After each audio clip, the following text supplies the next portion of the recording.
She stepped off that stagecoach carrying an 8-month-old baby, and a secret that could destroy everything before it even began. The man waiting for her had answered an advertisement for a wife. Not a mother, not a ready-made family, just a wife. And she had never once mentioned the child in her arms. If you're watching this story, hit like and drop your city in the comments. I want to see how far this has traveled.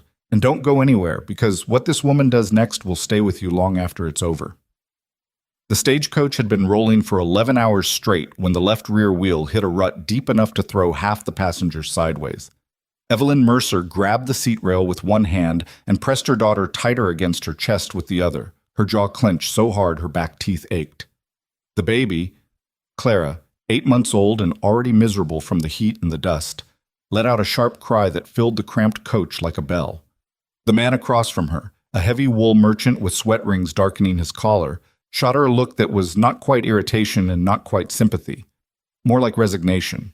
He'd been shooting that same look for the past 4 hours, ever since they crossed the territorial line into Wyoming. "She doing all right?" the woman beside him asked.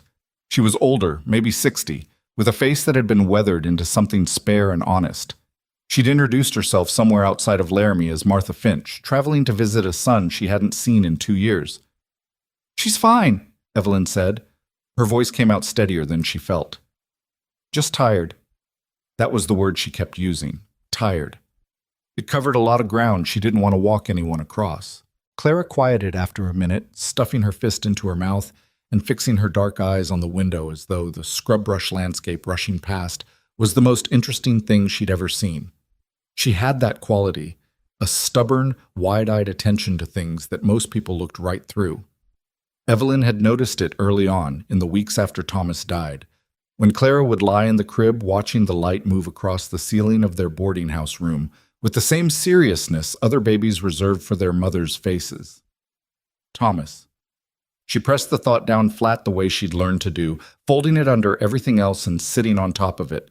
There wasn't room for Thomas on this stagecoach.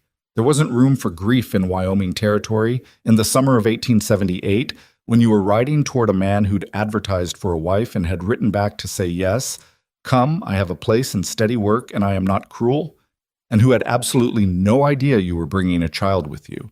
That part had not made it into her letters. She had told herself in the beginning that she'd simply forgotten to mention it. Then she told herself she hadn't been sure enough of the arrangement to introduce complications.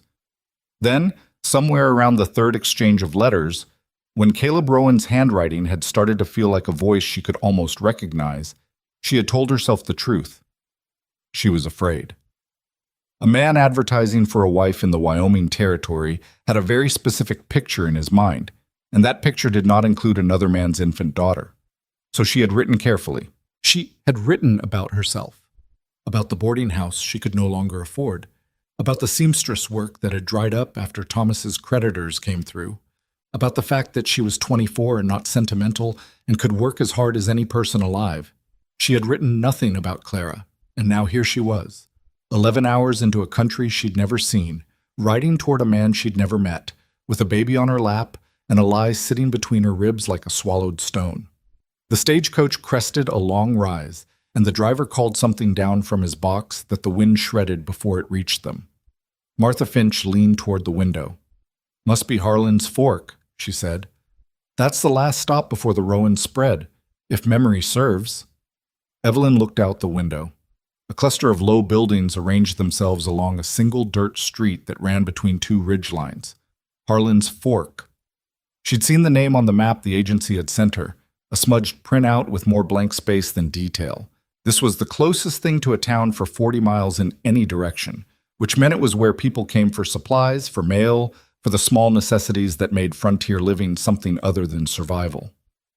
It was also, she realized, as the coach pulled into the yard of a squat station house where a man might come to meet a mail-order bride. She saw him before the coach fully stopped. He was standing near the water trough, one hand resting on the neck of a gray horse that was drinking with long, deliberate pulls. He was taller than she'd imagined. She hadn't known why she'd imagined anything, but she had, with the kind of lean, angular build that came from years of physical work rather than any natural gift. He had dark hair, cut short, and a face that was not particularly handsome, but was particular in the way that faces become when they've spent enough time outdoors. Weather had done something to it. So had time. He looked older than 32, which was what his letters had said, but she thought that was probably the territory more than the years. He was watching the stagecoach. He had not yet seen her. Evelyn looked down at Clara, who had fallen into a light doze against her shoulder, one small fist curled near her chin. Her breathing was soft and even. Her cheeks were pink from the heat. This was the moment. The one she'd been circling for 3 weeks of coach and train and coach again, each mile bringing it closer, each mile she'd spent telling herself she'd know what to say when she got there. She didn't know what to say. The door swung open. The wool merchant climbed out first, then Martha Finch, who paused on the step and turned back with an expression that was entirely too perceptive. "You'll be fine," Martha said quietly. "Men out here are more practical than they look." Evelyn nodded. She got to her feet, shifted Clara to her left arm, picked up her traveling bag with her right hand, and stepped out into the sun. The heat hit her first, dry and flat and immediate, nothing like the damp summer weight of Ohio. Then the dust. Then the smell of horses and wood smoke and something mineral she couldn't name. She blinked against the brightness, and when her eyes adjusted, Caleb Rowan was looking at her. He was looking at Clara. The gray horse lifted its head from the trough and shook flies from its ears. Somewhere across the yard, a door banged. Everything else went quiet, in the way that everything goes quiet when something is about to happen, and everyone around it knows it before the people in the middle do. Caleb walked toward her. He had an unhurried way of moving, not slow exactly, but deliberate, like a man who'd learned not to waste energy on speed that wouldn't help him. He stopped 3 feet away and looked at her, then at the baby, then back at her face. "Miss Mercer," he said. His voice was lower than she'd expected, not unfriendly. "Mr. Rowan." She held his gaze because she had decided, somewhere in the last 30 seconds, that whatever happened next, she would not look away first. "I owe you an explanation." "I expect you do." He didn't say it unkindly. He didn't say it any particular way. He just said it and waited. And she had the disorienting sense that he was actually going to listen, which was not what she'd braced herself for. "Her name is Clara," Evelyn said. "She's 8 months old. She's mine. I should have told you. I didn't, and that was wrong, and I understand completely if you want to put me back on the next coach east." Clara chose that moment to wake up. She blinked at the light, focused on Caleb's face with the same serious attention she gave everything, and then, for reasons known only to herself, smiled.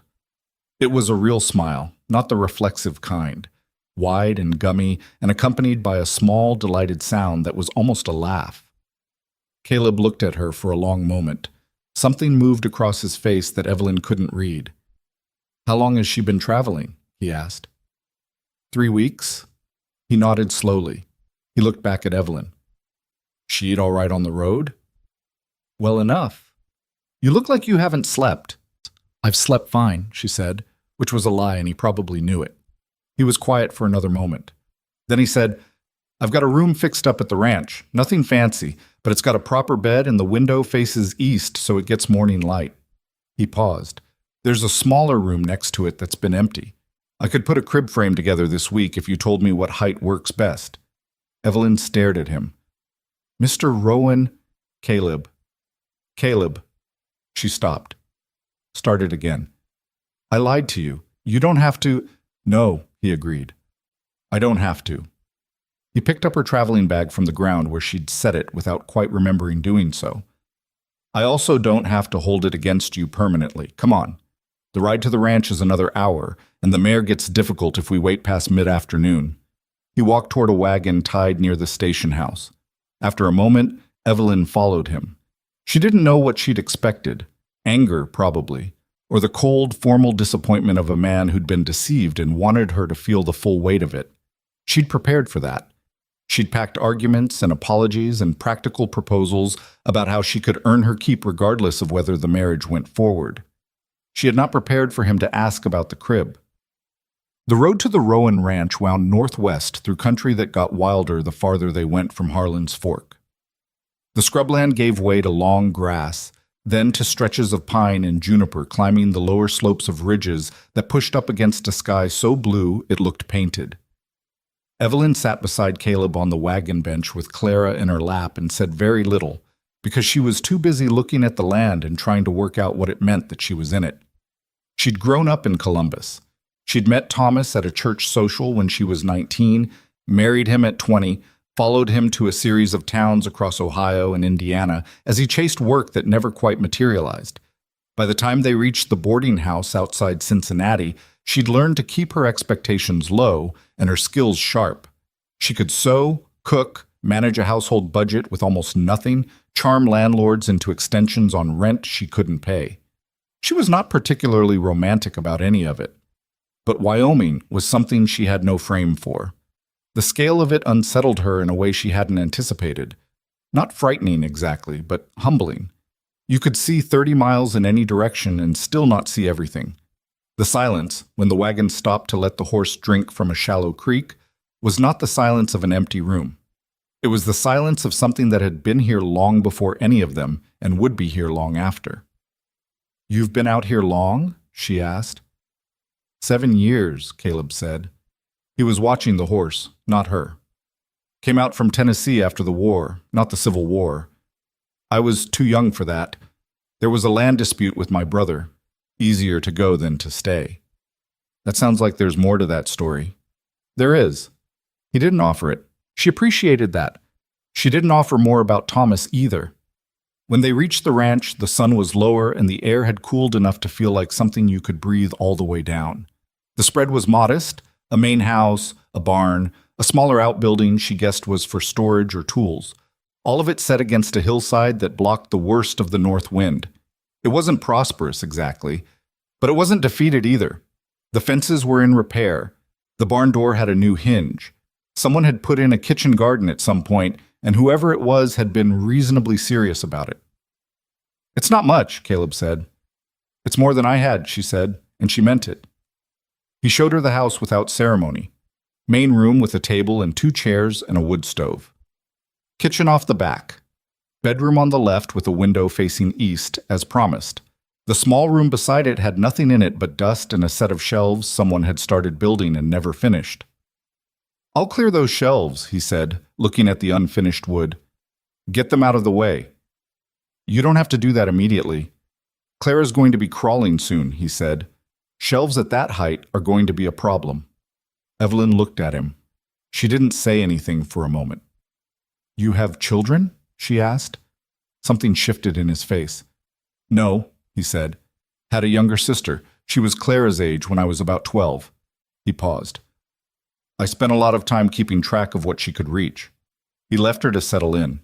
She put Clara down on the bed and sat beside her and listened to the sounds of him moving around the main room, the creak of the stove door, the scrape of a chair.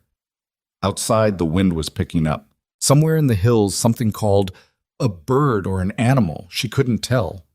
Clara turned onto her side and studied the ceiling. "I have no idea," Evelyn said quietly, "what we've gotten ourselves into." Clara made a small sound that was not reassuring. The first week passed without incident, which itself felt like something to be suspicious of. The woman who ran the general store in Harlan's Fork was named Dora Pickard, and she made her feelings about Caleb Rowan's new arrangement known within 48 hours of Evelyn's arrival, through the specific medium of saying nothing directly while leaving nothing unsaid. She weighed Evelyn's flower purchase with an expression of concentrated disapproval, and handed back the change without quite touching Evelyn's hand.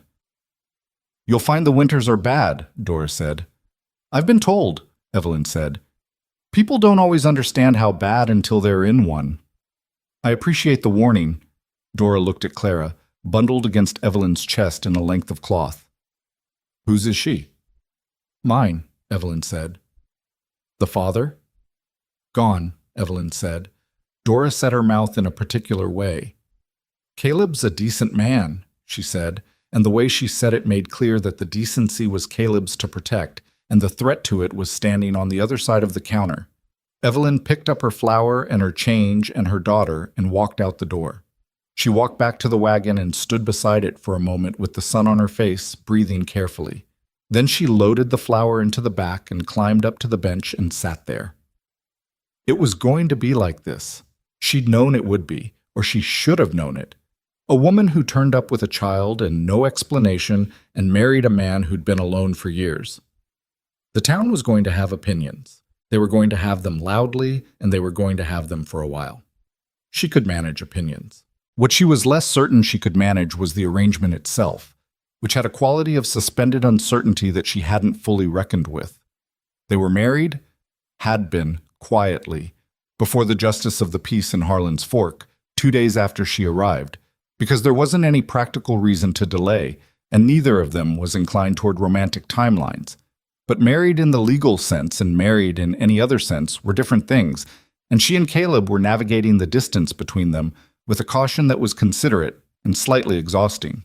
He treated her well. That was the plainest and most accurate thing she could say about it. He helped with Clara without being asked, which she hadn't expected. Would take her when Evelyn's arms gave out, or sit with her on the porch in the evenings while Evelyn dealt with supper, talking to the baby in a low, matter-of-fact voice about whatever he'd been doing that day. Fence work. The condition of the northwest pasture.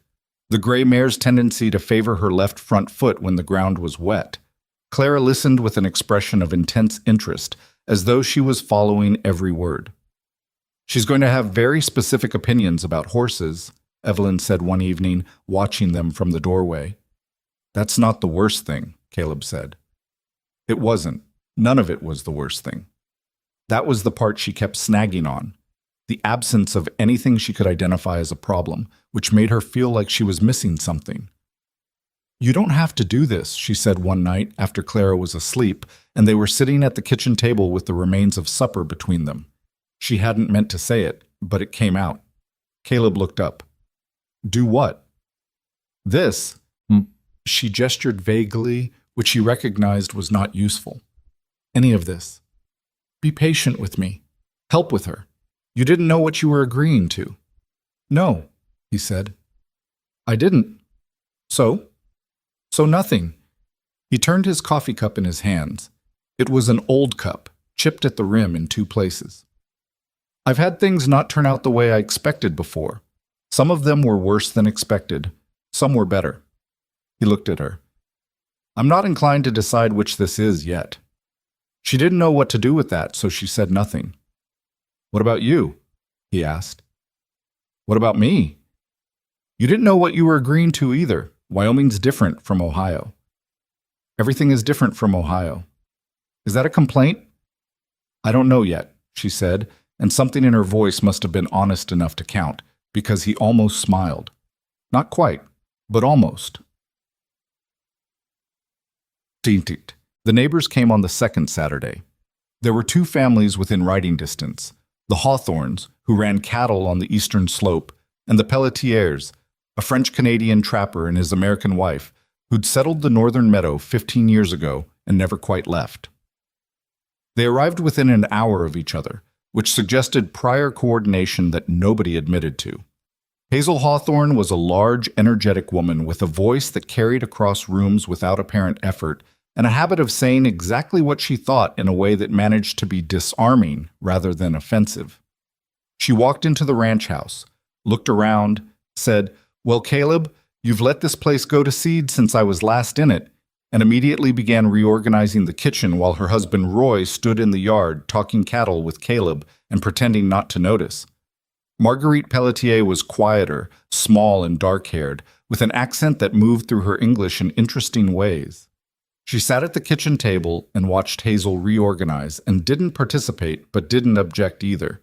She had her own cup of tea she'd produced from her coat pocket, which seemed to be a statement of some kind about self-sufficiency. Both women paid close attention to Clara. She looks like you, Hazel said, holding her with the easy confidence of a woman who'd raised several. Same jaw, same stubborn look around the eyes. She's 8 months, Evelyn said. 8 months is plenty of time to develop a look, Hazel said. Roy had his by 4. That man came out suspicious of the world, and he hasn't changed. She settled Clara more firmly on her hip. What happened to her father? Evelyn had prepared for this question. She'd decided, somewhere on the road here, that the simplest version of the truth was better than anything more complicated. "He died," she said, "about a year ago. Not in the war, just sick. It went fast." Hazel nodded. No elaboration, no sympathy performance, just a nod that said she'd heard and accepted it. "And you came out here?" "I came out here." "Why, Caleb?" "The advertisement was thoughtful," Evelyn said. "Most of them read like notices for livestock. His read like a person wrote it." Hazel glanced out the window toward where Caleb stood with Roy, their voices a low murmur through the glass. "He's a good man," she said, which was what Dora Pickard had said, but in Hazel's mouth it didn't carry the same weight of warning. "He's been alone too long. Gets in his head." She looked back at Evelyn. "He's not easy to know." "No," Evelyn agreed. "He's not." "But he's worth the trouble," Hazel said. "That's the part that matters." Marguerite made a small sound from her corner that might have been agreement. The days stretched into a rhythm. Evelyn woke before 5, started the stove, mixed the dough for the day's bread while Clara slept a little longer. Caleb was out to the barn by the time the bread was in the pan. They ate breakfast when he came back, and there was something in the normalcy of it that caught her off guard repeatedly. The chair scraping, the way he poured coffee with a small, unconscious precision, the fact that there were now 2 sets of feet making sounds in the house, and the sound no longer surprised her. She had lived with Thomas for 4 years. The absence of him after he died had been loud in a way she hadn't anticipated, the space where his sounds had been suddenly too present. She'd learned not to expect it to stop. It hadn't stopped, but it had changed shape somehow here. The house had different sounds now, and they were unfamiliar, but they were not wrong. She taught herself the kitchen garden. What Caleb had planted, what had survived the summer, what was worth trying to salvage. She rechinked the windowsill in the small room where she planned to put Clara once the shelves were down. She washed and mended the curtains, which had been up long enough to develop opinions about the light. She found, in the back of a high shelf, a small stack of books, a surveying manual, a history of the Missouri River, and a battered novel she'd read at 16 and been startled to find here, in Wyoming, as though it had followed her. She told Caleb about the novel that evening. "The woman who was here before left it," he said. She waited. He didn't elaborate, she didn't ask, but she thought about it. The woman before, the books left behind, the house that had been empty long enough for curtains to fade. There was more history here than she knew, and she was aware that she was building something on top of it, and she wasn't sure yet what the ground was like underneath. What? On a Thursday in her 3rd week, she walked to the creek with Clara strapped to her back and stood at the edge of the water and looked at the mountains. They were visible from the ranch most days, the upper ridges still holding snow even this late in summer, and she'd been looking at them since she arrived without quite seeing them. She saw them now. They were enormous and indifferent and beautiful in the way things are beautiful when they have nothing to do with you. She thought about Ohio. She thought about the boarding house with its single window facing an alley, the smell of coal from the building next door, the sound of other people's lives coming through the walls. She thought about Thomas in the early days before things got difficult, the way he'd talked about heading west, about wide open country, about how a man could build something from nothing if he found the right place. Thomas hadn't made it west. She had. Clara made a sound against her back, not distress, just one of her commentary sounds, a soft, thoughtful vocalization that meant she was paying attention to the world. "I know," Evelyn said. She turned back toward the ranch. The roof was visible above the juniper line, smoke from the kitchen chimney, which meant Caleb had been in and started the afternoon coffee. She told him she could manage the coffee herself, and he'd looked at her with something that wasn't quite amusement and said he knew she could.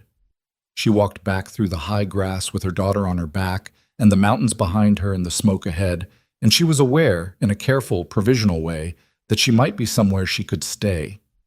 She had learned, after Thomas, to hold that kind of thought very loosely. Good things had a way of turning fragile when you held them too hard. But she walked toward the smoke. She walked toward the roof and the fence in good repair, and the man she didn't yet know, who had asked about a crib on the first day and had not yet disappointed her, which was more than she could say for most things she'd been handed in the past 4 years. The creek ran cold behind her. The grass whispered along her shins. Clara reached forward and grabbed a fistful of Evelyn's hair, which hurt, and laughed her wide, gummy laugh at the sky. Evelyn reached back and gently freed her hair and kept walking. There was supper to start and bread to check, and 100 things the day still owed her before it was finished. But for the first time in longer than she could name with any accuracy, she was not walking toward the day with her shoulders already up around her ears. She was just walking through this country that was too big and too quiet and entirely unlike anything she'd come from, toward a house that was starting to make room for her. It wasn't certainty. It was nothing like certainty. But it was something, and she'd learned to count something when she found it. The shelves came down on a Sunday. Caleb did it in the morning while Evelyn was in the kitchen with Clara, and she heard the sounds of it.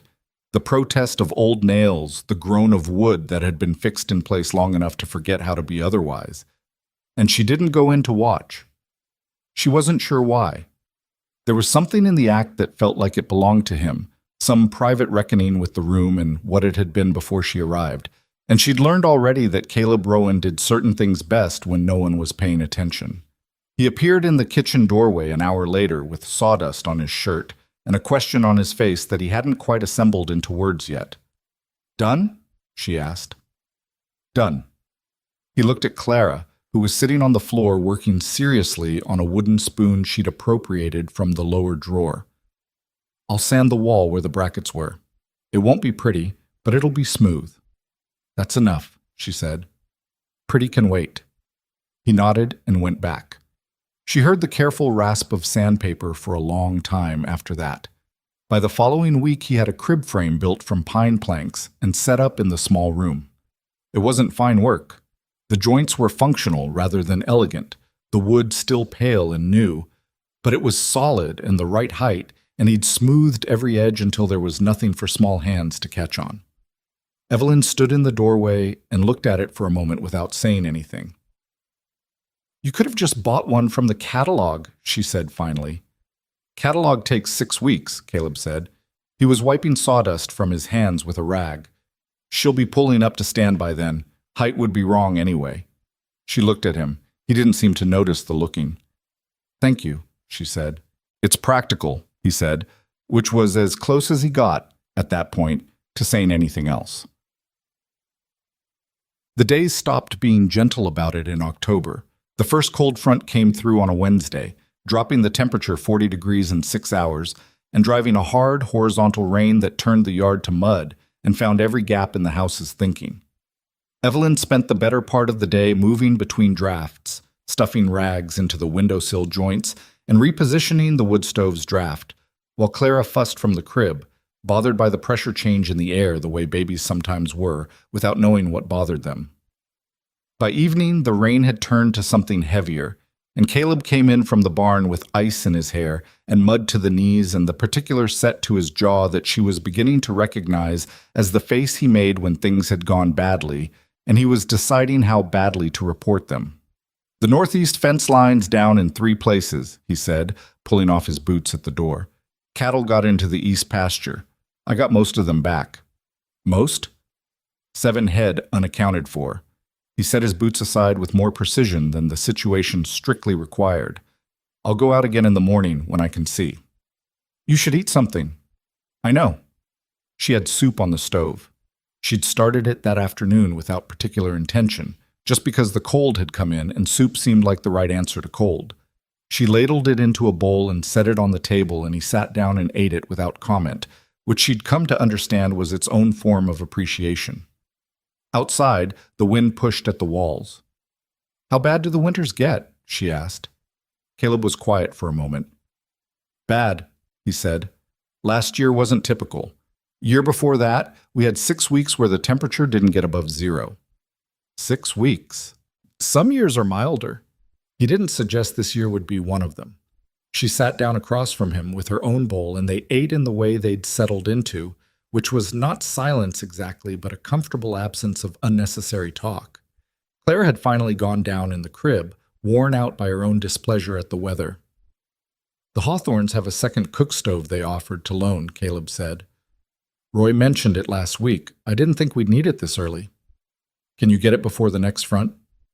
If I go Saturday. Then go Saturday, she said. He looked at her across the table. There was something in his face she hadn't quite learned to read yet.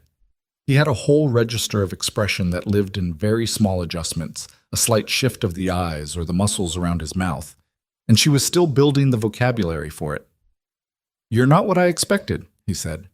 She raised an eyebrow. What did you expect? I'm not sure. He turned his coffee cup. Something more. Tentative. I'm tentative about plenty of things, she said. Just not cook stoves. That was the closest thing to a joke she'd made since she arrived, and it surprised them both. He didn't laugh. She was beginning to understand that Caleb Rowan and laughing were not on intimate terms, but something eased in his face, something that had been braced against itself. Fair enough, he said. Oko. The 7 missing cattle turned up 3 days later in a shallow draw, 2 miles north, thin but intact. Caleb spent a full day and a half in the field repairing the fence line, and Evelyn learned the limits of what she could manage alone in a house with an almost crawling baby and a stove that needed constant attention. By the time he came back, she had a list of things that needed fixing and a shorter temper than usual, both of which she kept largely to herself, mostly to herself. The door latch on the storage room, she said, while he was still hanging his coat. It's been sticking for 2 weeks. I know. The water barrel's got a crack in the lower band. It's weeping. I'll look at it tomorrow. Evelyn. He turned. He wasn't angry. He was tired in the bone-deep way of a man who'd been outside in cold mud for 30 hours. I know about the barrel. I know about the latch. There's one of me, and the fence was going to let the whole herd through if I didn't get to it first. She stopped. She knew he was right. She also knew that she'd spent 2 weeks cataloging everything that needed attention while managing a baby and a household alone in a place she still didn't entirely know how to live in, and the list had been sitting on her chest like a stone. I'm not criticizing you, she said carefully. I'm telling you what's urgent. I know you are. He sat down heavily in the chair by the door to pull off his boots. Give me the list. I'll work through it this week. She gave him the list. He worked through it that week, methodically and without complaint, fixing the latch on Monday and the barrel on Tuesday, and 2 other things she hadn't gotten to yet. She didn't thank him for each item, because that would have made it something other than what it was, which was 2 people dividing a shared load. But on Thursday evening, she made the apple cake she'd been saving the dried apples for since the supply run. She put it on the table after supper without saying anything about it. He looked at it. He looked at her. The apples were about to turn, she said. Right, he said. They both knew that wasn't why she'd made it. Clara started crawling in November. It happened the way things happened with her. Not gradually, not with any warning, but suddenly and completely, as though she'd been considering the logistics and had finally decided the preparation period was over. One morning she was pushing herself up on her arms and rocking forward and back, and by afternoon she was making her way across the floor with a concentrated, slightly lopsided determination that made Evelyn feel the particular exhaustion of a parent whose stillness has just ended permanently. Caleb noticed it from the doorway at the end of the day. He stood there for a moment watching Clara navigate toward the wood stove with an expression of pure, uncomplicated interest. She's fast, he said. I know, Evelyn said. She was already between Clara and the stove. I'll build a barrier for that corner this week. I was going to... I know you were, he said, not unkindly. I'll do it. He built it over the following 2 evenings. A low, sturdy wooden rail that curved around the stove corner and was fixed to the wall at both ends. Clara treated it immediately as a climbing structure, which was not its intended purpose, but the construction held. Hazel Hawthorne came by the following week and stood in the main room watching Clara pull herself upright along the rail, knuckles white with effort, face fierce with concentration. She's going to walk early, Hazel announced. You said she'd crawl early 2 weeks before she did, Evelyn said. I was right, wasn't I? She had been. How are you doing? Hazel asked, dropping her voice slightly. Roy was outside with Caleb, and the house had the particular quality of 2 women speaking without the buffer of a crowd. Fine, Evelyn said. Hazel gave her the look she deserved for that answer. I'm managing, Evelyn said. That's different from fine. Yes, Evelyn agreed. It is. Hazel sat down at the kitchen table and folded her large hands on the surface. The town's talking, she said. You know that. I assumed. Dora Pickard has a theory about the baby's father that she's been sharing with anyone who'll stand still. Is the theory interesting?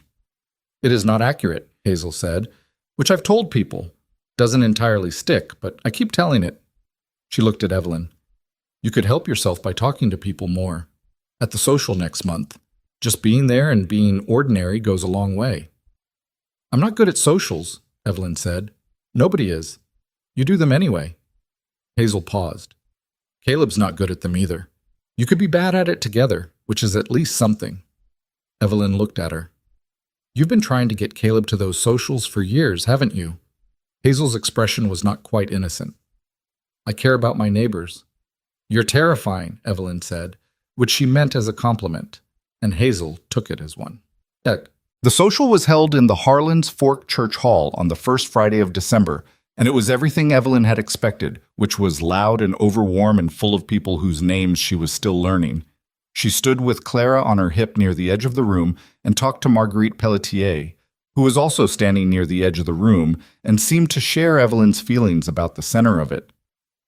You look like you're calculating escape routes, Marguerite said. I'm calculating, Evelyn said. I haven't settled on routes yet. Caleb was across the room talking to a man she didn't recognize, something to do with cattle judging by the gestures. He was not good at socials in the way Hazel had predicted.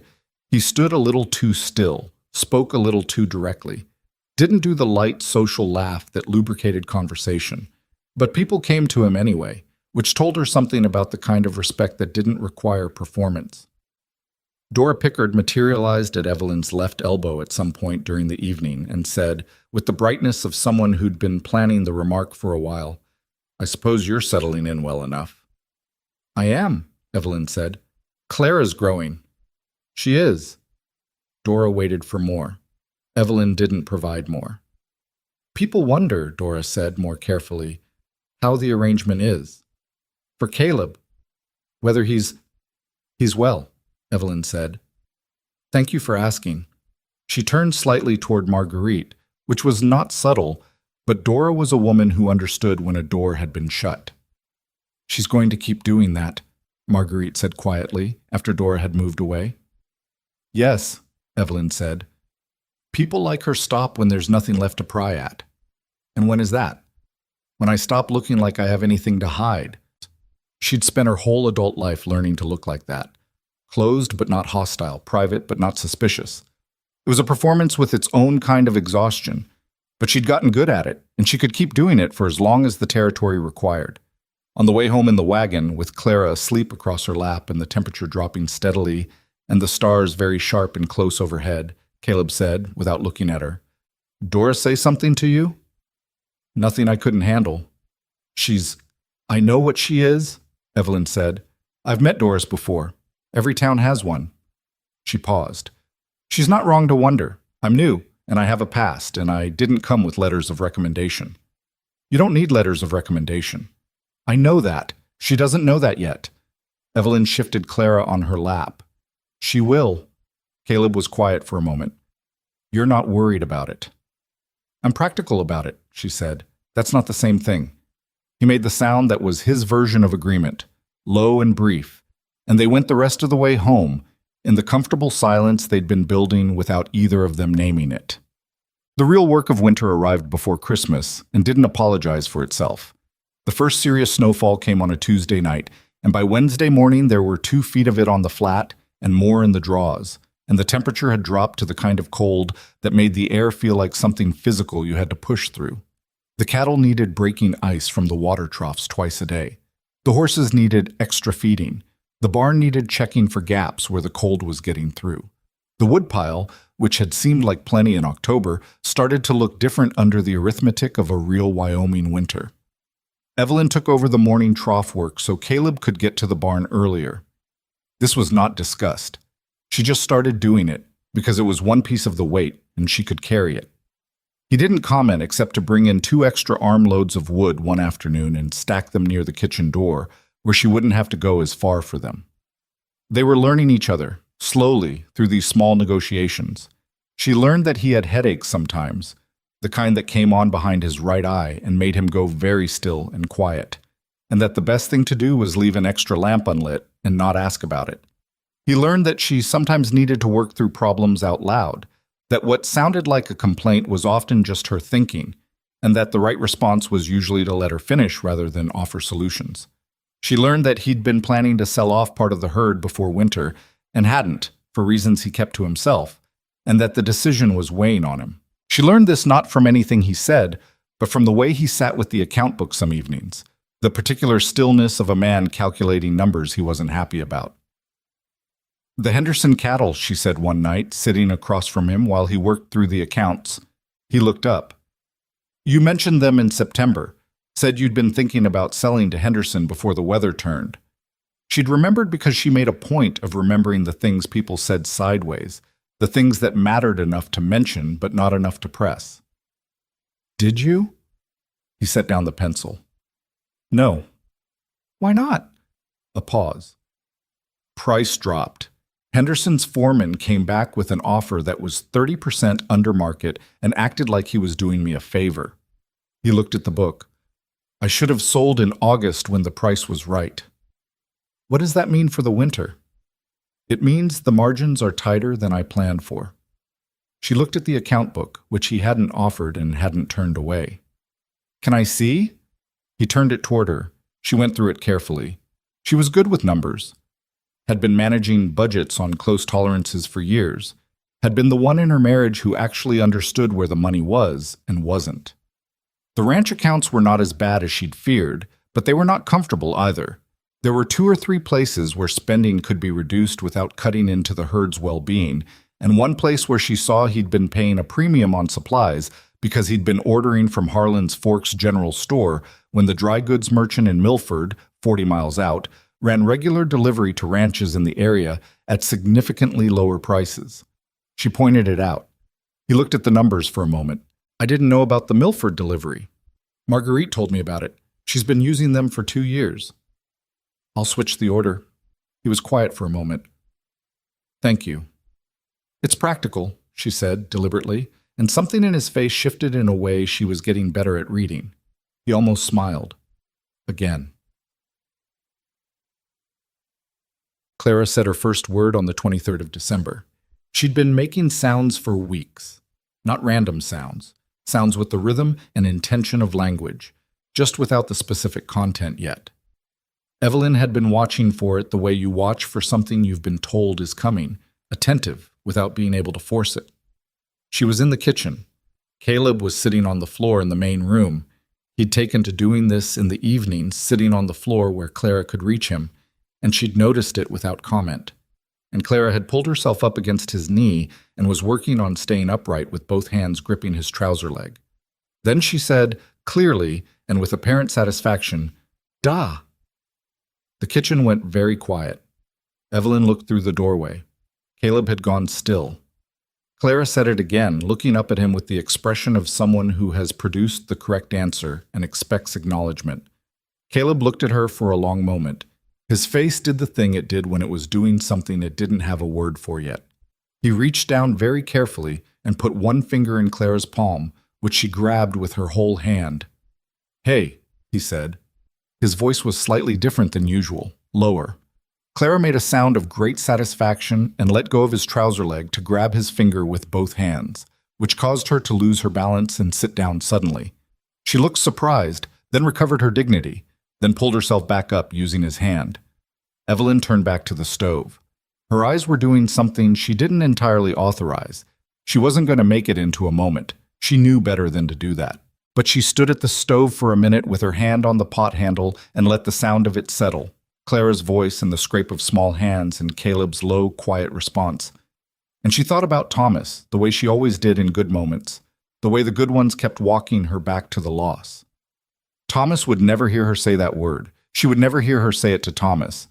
That grief was real, and it deserved its moment, and she gave it one. Then she put it back where she kept it and went back to supper. At the table that night, nobody mentioned it directly. But after Clara was down, Caleb said quietly, "She'll have other words soon." "She will," Evelyn agreed. "She might." He stopped, started again. "I want to be clear about something, about where I stand. With her." She looked at him. "She's yours," he said. "I know that. I'm not trying to be something I'm not to her." He turned his cup. "But if she calls me that, I'm not going to tell her she's wrong." Evelyn held his gaze for a moment. "Nobody's telling her she's wrong," she said. He nodded. That was all. The lamp burned between them and the wind moved outside, and somewhere in the small room beside theirs, a baby slept through the cold Wyoming night and would wake in the morning saying the words she'd learned, saying it to the man who had built her crib and sanded the walls smooth and spent his evenings sitting on the floor at her level so she could reach him.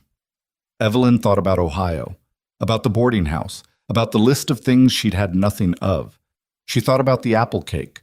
She thought about what Hazel had said, "He's worth the trouble." And she'd been filing that away without knowing what to do with it, but she thought she was beginning to understand it now. Not because anything had been said or settled or decided, but because the man across the table from her had just told her, in the most particular terms he was capable of, that he was choosing to be there. Not for convenience, not for the ranch, for the small person asleep in the room off the hall who had handed him a word he hadn't asked for, and he had received it like something given, not assumed. That was not nothing. She went to bed that night thinking it was not nothing, and she fell asleep to the sound of the wind, and in the morning there was 6 inches of new snow on the ground, and Clara woke up saying the word again, louder this time, as though she'd been practicing in her sleep. January was the month that separated intent from character. Caleb had warned her the winters were bad. He had not lied. The temperature dropped past anything she had a personal reference point for and stayed there for 3 weeks without notable movement, and the work of keeping the ranch alive in that temperature was its own ongoing argument with the world. Water froze in the pipes if you let the stove go cold. The cattle needed checking twice a day. The gray mare developed a cough that had to be monitored, and Caleb spent several nights in the barn rather than leave her unattended. The nights he was in the barn, the house was different, quieter in a specific way. Evelyn didn't sleep as well. She didn't examine that too closely. She wrote letters in January. One to her sister in Columbus, the first since she'd arrived, which was overdue, and she knew it. She'd been putting it off because she didn't know what to say, how to explain a life she was still in the process of understanding. She wrote it finally, straight and plain, and left out the complicated parts not because she was hiding them, but because some things needed more time before they could be written about honestly. Her sister wrote back in February.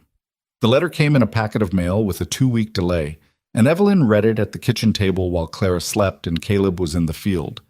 Her sister said, "You sound different, not bad different, just more settled in your words, like you know where you are." She read that line twice. She wasn't sure she knew where she was, not entirely, but she was beginning to know who was there with her, which was maybe what her sister had actually meant. The cattle deal came up in March. A man named Garrett Foss rode out from Milford with a proposition. A joint drive, north to the railhead, a price per head that was better than anything the territory had seen in 2 years. He was a lean, fast-talking man with an honest enough face and numbers that mostly added up when you went through them carefully. Caleb brought it to Evelyn that evening the way he'd started bringing things. Not asking permission, not making a decision without her, but spreading the facts on the table between them and working through them together. "It's a 10-day ride minimum," she said. "Probably 12, he said. "In March." "The weather's been holding," he paused. "There's no guarantee it keeps holding." She looked at the numbers. The income from the drive would clear the winter shortfall and leave a margin for summer improvements they'd already identified. Without it, they'd finish the year level at best. "The gray mare," she said. "She's recovered." "You'd take her?" "I'd take 2 horses, she and the roan." Evelyn sat with it for a moment. "How many men does Foss have on the drive?" 4 plus himself. He wants 2 more, me and Hector Pelletier, if he's willing." She thought about 12 days. She thought about the house alone with Clara, the woodpile, the cattle left behind, the cold that had been holding off but was not guaranteed to continue holding off. "I can manage," she said. "I know you can." he said, as though that wasn't ever in question. Can Marguerite come in if the weather turns bad? Or Hazel? Either one. Both, if it came to that. Then go, she said. The numbers make sense. He left on a Thursday in the second week of March, the morning gray and cold and still. Clara was in Evelyn's arms at the porch. He loaded the horses and checked the barn latch twice, and went through the woodpile count with her in a way she'd already done herself and didn't correct him for. Before he mounted up, he paused at the porch step. I'll be back before the end of the month, he said. I know, she said. He looked at Clara. Clara looked back at him with her full, serious attention. Da, she said. Something crossed his face. Yeah, he said quietly. Back soon. He rode out. Evelyn stood on the porch until the horses were small against the white distance, and then went inside and put Clara down and started the day, the same as any other day, only with the particular weight of a house with one less set of sounds in it. She was fine.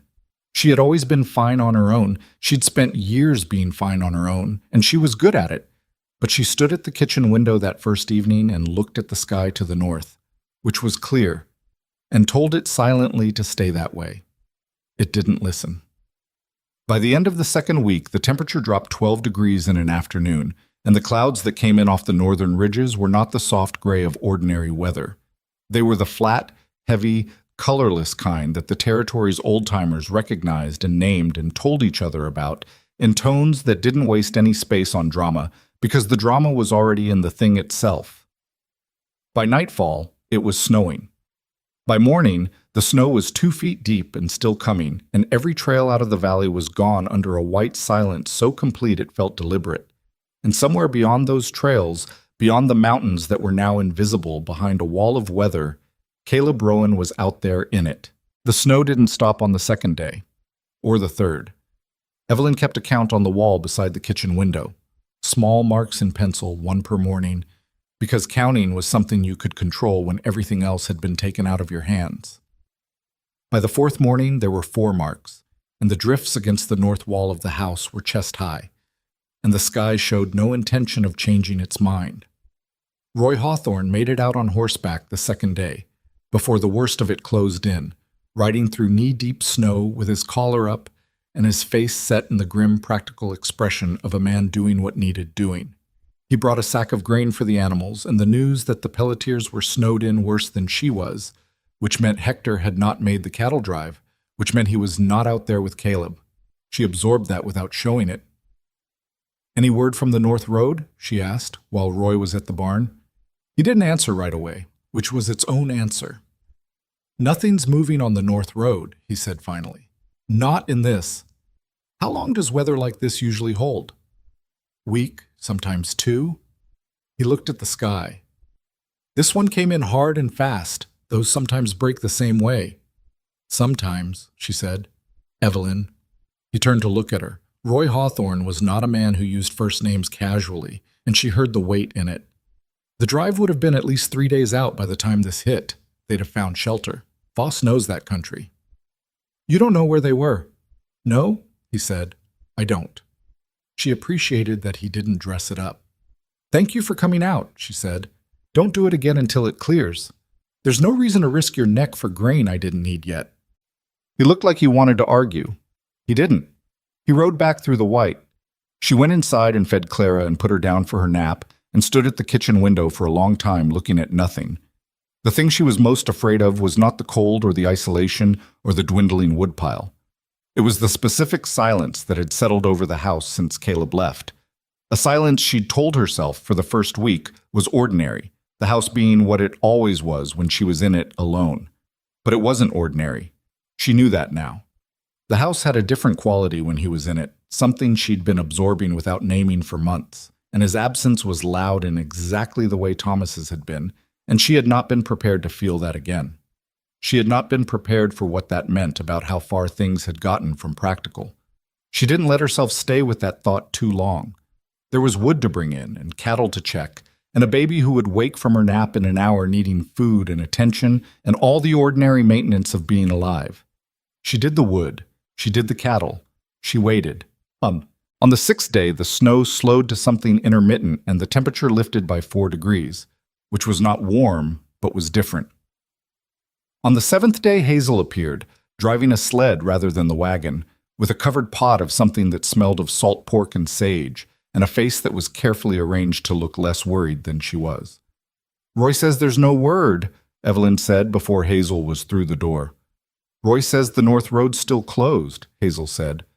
"That's not the same as no word. It means no word has gotten through, which is different."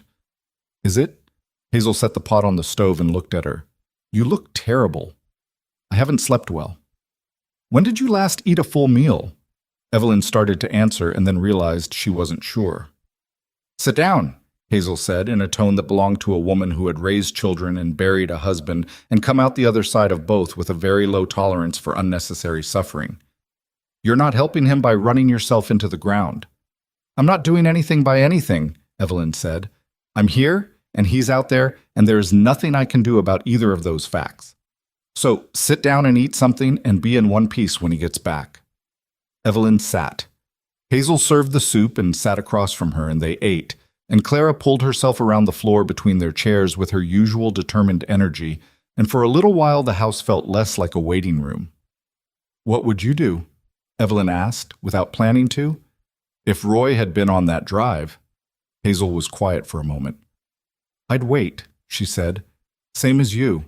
And I'd be terrible at it, same as you. And I'd tell myself I was fine, same as you." She wrapped both hands around her cup. "And then when he came back, I'd make him sleep for 3 days before I let him know how frightened I'd been." "Does he know? Generally?" "Roy?" Hazel smiled, small and real. "He knows. He pretends he doesn't know so I can keep my dignity about it. It's one of the things I love about that infuriating man." Evelyn looked at her soup. "You're allowed to be frightened of losing him," Hazel said, quietly. "Even if it's complicated. Maybe especially then." Evelyn didn't answer, but she finished the soup. On the 9th day, the North Road broke open enough for a horse to pass, and Evelyn made a decision. She didn't announce it as a decision. She thought about it for approximately 4 hours, which was as long as she could stand to think about it before the waiting became something she couldn't hold still in anymore. She thought about Roy's face when she'd asked about the North Road.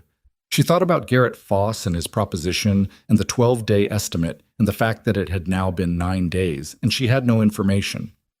She bundled Clara into every layer the baby owned.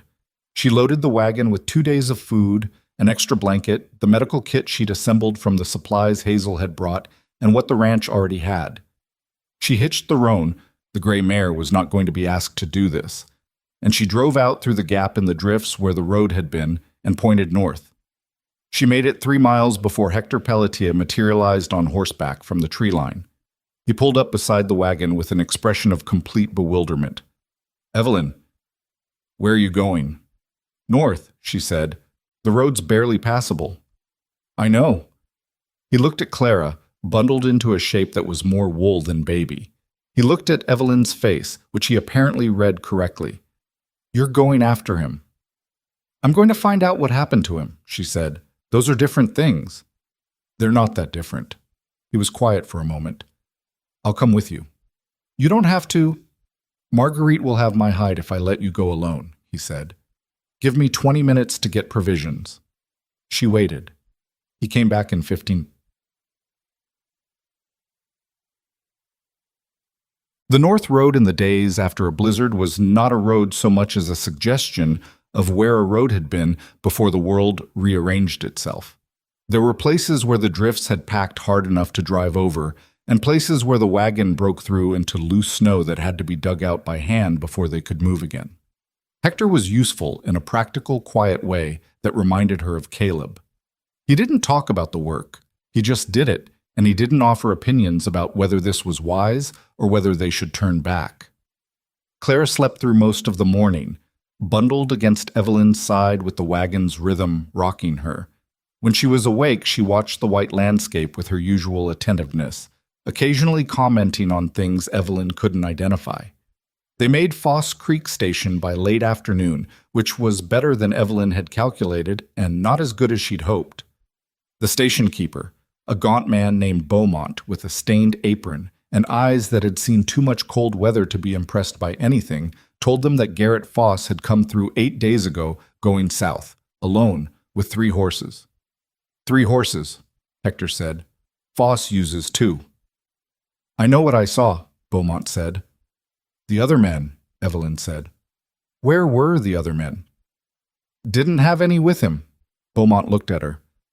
I asked. He said there'd been an incident on the Clover Pass Road. Said 2 of his men had gone ahead to Milford and the others. He stopped. The others what? Evelyn said. He said one of his men had come off his horse on the pass. Said he'd left him at the Carver cabin, which is the only shelter on that stretch of road. He met her eyes. That's 2 days north of here, in the good weather. In this? We'll need extra grain, she said. For the horses. Whatever you have. She bought the grain. They slept 4 hours at the station. She hadn't intended to sleep, but Hector pointed out correctly that driving through the night on that road would kill the horse, and then where would they be? And she lay on the narrow bunk in the back room with Clara warm against her, and stared at the ceiling and thought about a man alone in a mountain cabin in the aftermath of a blizzard. She thought about what Caleb had said the morning he left. Back soon. The way he'd said it to Clara, low and quiet. The way he talked to her when he thought it was just the 2 of them. She turned over and closed her eyes and made herself sleep because Hector was right, and she needed her wits more than she needed to spend the night catastrophizing. The Clover Pass Road on the second day was where the journey stopped being hard and started being genuinely dangerous. The pass itself ran along a ridge at elevation, and the wind up there had been doing things to the snow for 9 days that had nothing to do with the gentle drifting of the flat country below. The road was in places invisible, the drop on the east side of the ridge a sheer white nothing that the wind pushed toward with a steady, impersonal interest. The wagon couldn't make it. Hector tied the roan to a pine 50 yards below the worst of it, and they went up the last stretch on foot, with Evelyn carrying Clara against her chest and Hector breaking trail ahead of her through drifts that reached his thighs. She didn't think about the drop. She put one foot in front of the other and looked at Hector's back and kept moving. At the top of the pass, the wind hit them full, and she turned slightly to shield Clara with her body and kept going. On the north side, where the road descended again and the worst of the wind cut off behind the ridge, Hector stopped. There, he said. She looked where he was pointing. 200 yards down the slope, barely visible through the snow-loaded pines, there was a dark shape that was the Carver cabin. No smoke from the chimney. She stared at that for a moment, at the absence of smoke, and felt something cold in her chest that had nothing to do with the temperature. She went down the slope faster than was wise. Hector caught her arm once when she started to slide, and she righted herself and kept going. The cabin door was closed, but not latched. She pushed it open. The cold inside was almost the same as outside. The wood stove was dark. The single window let in gray light that showed a rough interior. A rope cot, a table, a woodpile that had been used down to the last few pieces. On the cot, under every blanket in the cabin, Caleb Rowan lay so still that she stopped breathing for a full second before she saw his chest move. She crossed the cabin in 4 steps and put her hand on his face. His skin was cold. Not the cold of someone gone. There was warmth underneath, deep somewhere, the ember of a body still working, but cold in a way that said the margin was not comfortable. Caleb. She kept her voice level because Clara was still strapped to her chest, and the baby read her tone the same way she read everything. Caleb, open your eyes. Nothing for a moment. Then slowly, like someone surfacing from something very deep, his eyes opened. They didn't focus right away. They moved around the ceiling and then found her face and stopped. Evelyn, he said. His voice was almost nothing, rough and thin and wrong. I'm here, she said. Hector's with me. We're going to get the stove going. He blinked. Something in his expression was doing 2 things at once. Relief and something that looked almost like argument. Like even now some part of him wanted to tell her she shouldn't be here. That it was too far and too dangerous, and she had no business crossing a mountain pass in March with a baby. Don't, she said. He closed his mouth. Hector had the stove going inside 10 minutes, feeding it from the remains of the woodpile and what he'd carried up from the pack on the roan. The fire caught, and the interior of the cabin began to reclaim itself slowly, warmth moving out from the stove in careful increments. Evelyn pulled back the blankets to assess the damage. Caleb's left leg had been splinted, badly, with what looked like pine branches and strips torn from his coat, and the splint had held the bone, but the leg was swollen and discolored from knee to shin in a way that made Hector, behind her, make a quiet sound. Horse came down on the pass, Caleb said. He was more present now, his voice gaining a little volume. Ice under the snow. She went down fast. I went with her. A pause. She didn't make it. The gray mare. She heard what that cost him to say and didn't comment on it. Foss found you? She asked. Next morning. He got me down to the cabin, left me what supplies he had. He looked at the ceiling. He had to keep moving. He had 3 other men depending on him. I know, she said. Beaumont told us. How long have I been here? 8 days since Foss came through the station, she said. Maybe 9 since the accident. He was quiet for a moment. I thought the cold was going to win, he said. It was a simple statement, not dramatic, just accurate. Last 2 days I wasn't certain it wasn't going to. She sat on the edge of the cot. Clara had woken up and was looking at Caleb with her full, dark, serious gaze. Da, Clara said. Something happened in Caleb's face. All the careful blankness he maintained, the deliberate steadiness she'd watched him carry for months through difficulty and cold and uncertainty. It broke, just slightly, just for a second. Not completely, but enough. He lifted his right hand, which was the one that worked properly, and Clara grabbed his finger the way she always did with both hands, with complete certainty that it would be there. Hey, he said. The same word as always, low and quiet. Evelyn looked at the window. The gray light outside was beginning to fail toward evening. They couldn't move him tonight. The leg needed a better splint before any travel, and the temperature was dropping again, and Caleb needed warmth and food and whatever sleep his body could manage before they asked anything more of it. She turned to Hector. Can you make it back to the roan before dark? Get the pack up here? I'll go now, he said. She turned back to Caleb. Are you in pain?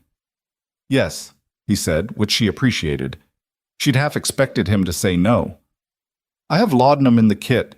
Small amount. It'll help you sleep. Later, he said. I want to be awake for a while first. She understood that. The desire to be conscious, to confirm that conscious was an option. She'd felt it after difficult things herself.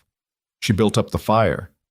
She heated what food they'd brought, dried beef and hardtack and a tin of preserved vegetables that she combined into something that was more medicine than meal. She fed Clara. She rewrapped Caleb's leg with the proper bandaging from the kit, which made him go white around the mouth, but he didn't make a sound, and she worked as carefully as she could while Clara played on the floor with the tin cup and Hector's boots. Later, when Hector had returned with the pack and was settled near the stove, and Clara was asleep on the cot beside Caleb with his right hand resting on her back the way it did at home in the evenings, Caleb said quietly, You shouldn't have come. I know, Evelyn said. The pass was dangerous. I know that too. Clara, She's fine, Evelyn said. She's fine and you're alive and we can have this argument properly when you're back on your feet. She paused. You'd have come for me. He was quiet for a long moment. Outside the cabin, the wind moved through the pines, a sound she'd come to know intimately over the winter, the specific pitch of it, the way it rose and fell. Yes, he said. I would have. Then stop. He stopped. The journey back took 3 days.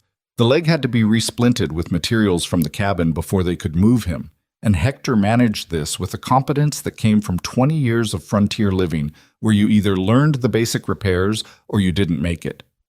Caleb bore the process with his jaw set and his eyes fixed on a point above Hector's head, and when it was done, he lay still for a few minutes and breathed carefully.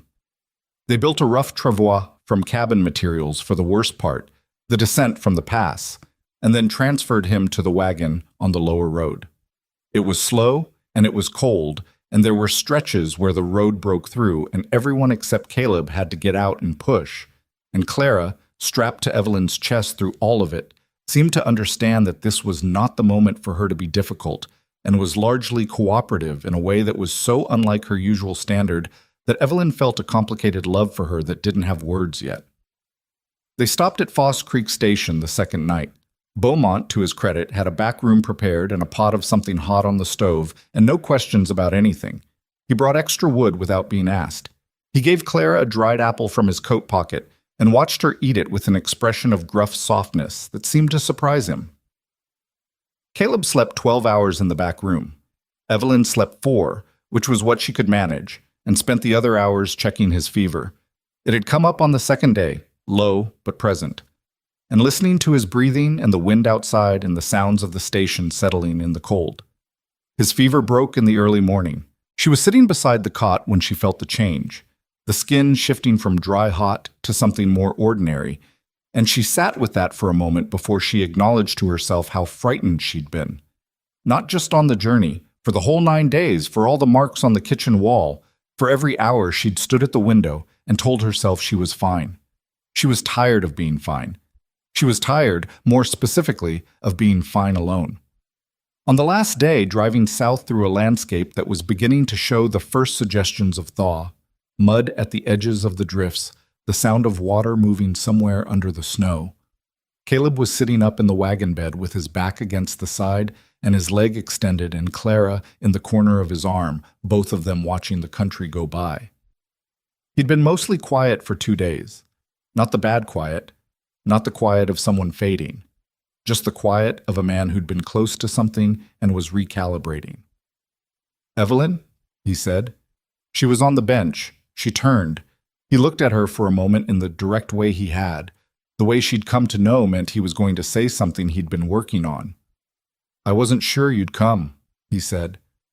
"When I was in the cabin, I thought about it, whether you would or wouldn't." He paused. "I told myself probably not, that it was too far and too dangerous and you had Clara and there was no reason you'd know where I was." "You thought I'd wait," she said. "I thought you'd be practical." She turned back to the road. "I was practical," she said. "It was practical to come. You know the ranch finances better than I do, and the cattle need branding in April." A silence. Then behind her something happened that she had not heard in all the months since she'd arrived in Wyoming. A real laugh. Not the almost smile, not the almost sound. A genuine laugh, low and surprised, like something that had escaped before he could decide about it. She kept her eyes on the road, but she felt it land somewhere in her chest and stay there. "That's why," he said. "Cattle branding." "The roan needed exercise too," she said. "Of course." Clara made a delighted sound, apparently in response to whatever she read in his face. They drove on. The sun came out briefly in the afternoon, hitting the snowfields in a way that made everything blinding and clean, and the roan picked up her pace like she could smell the home pasture, which she probably could. Evelyn let her go. The wagon moved through the bright afternoon, and behind her she could hear Clara chattering her ongoing commentary, and Caleb responding in the low, patient voice he used with her, and the sound of it was so ordinary and so specific to this life she'd built out of nothing that she had to look at the horizon for a moment and just breathe. The ranch came into view in the late afternoon. Roof, chimney, the barn, everything where she'd left it, the fence standing, the smoke she'd banked in the stove that morning still putting out a thin thread that meant the fire had held. Hector split off to go north toward the Pelletier place. He refused thanks in the same way Caleb refused unnecessary talk, with a small deflecting gesture and no eye contact, and she let him go without pressing it. She brought the wagon into the yard. She helped Caleb down from the wagon bed, which required both of them to be undignified about it, and neither of them to comment on it, and she got his arm across her shoulders and walked him to the door. He was heavier than she'd expected, or she was more tired than she'd realized, and the steps were slow. Inside, the house was cold, but not the killing cold of the cabin. She got him to the chair, got the stove going, got Clara out of her wrappings and onto the floor where she immediately began to reestablish her relationship with the space, crawling to the stove rail and pulling herself up and announcing something to the room. Caleb watched her from the chair with his leg propped and his face having the look it had when it was doing something without a word for it. "She didn't stop once," he said. "The whole trip." "She was worried about you," Evelyn said from the kitchen. She's 10 months old. She's Clara, Evelyn said. She worries specifically. A pause. Evelyn. She came to the doorway. He was looking at her. The lamp was low and the room was still warming, and he looked like a man who'd been carved down to the essential thing, all the surface worn off by 9 days alone in the cold. I didn't... He stopped. Tried again. I don't know how to do this, he said. Say what I'm trying to say. Then say it badly, she said. He held her gaze. I didn't want to die in that cabin, he said. Not because of the ranch. Not because of abstract reasons. He paused. Because of you. Because I kept thinking I hadn't. That there were things I hadn't said yet, and I didn't want to run out of time before I said them. The kitchen was behind her, and the lamp was between them, and Clara was pulling herself along the rail, making small sounds of accomplishment. You have time, Evelyn said. Her voice was steadier than she felt. I know. His eyes didn't move from her face.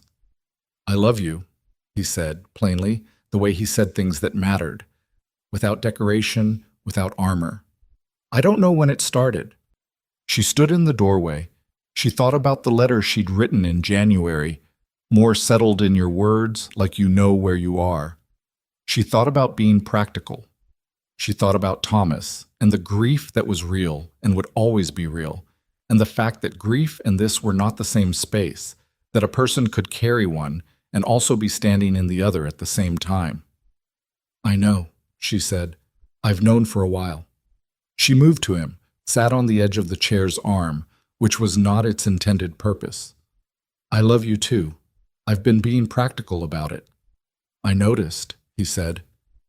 I was frightened, she said. I've lost things I held too hard.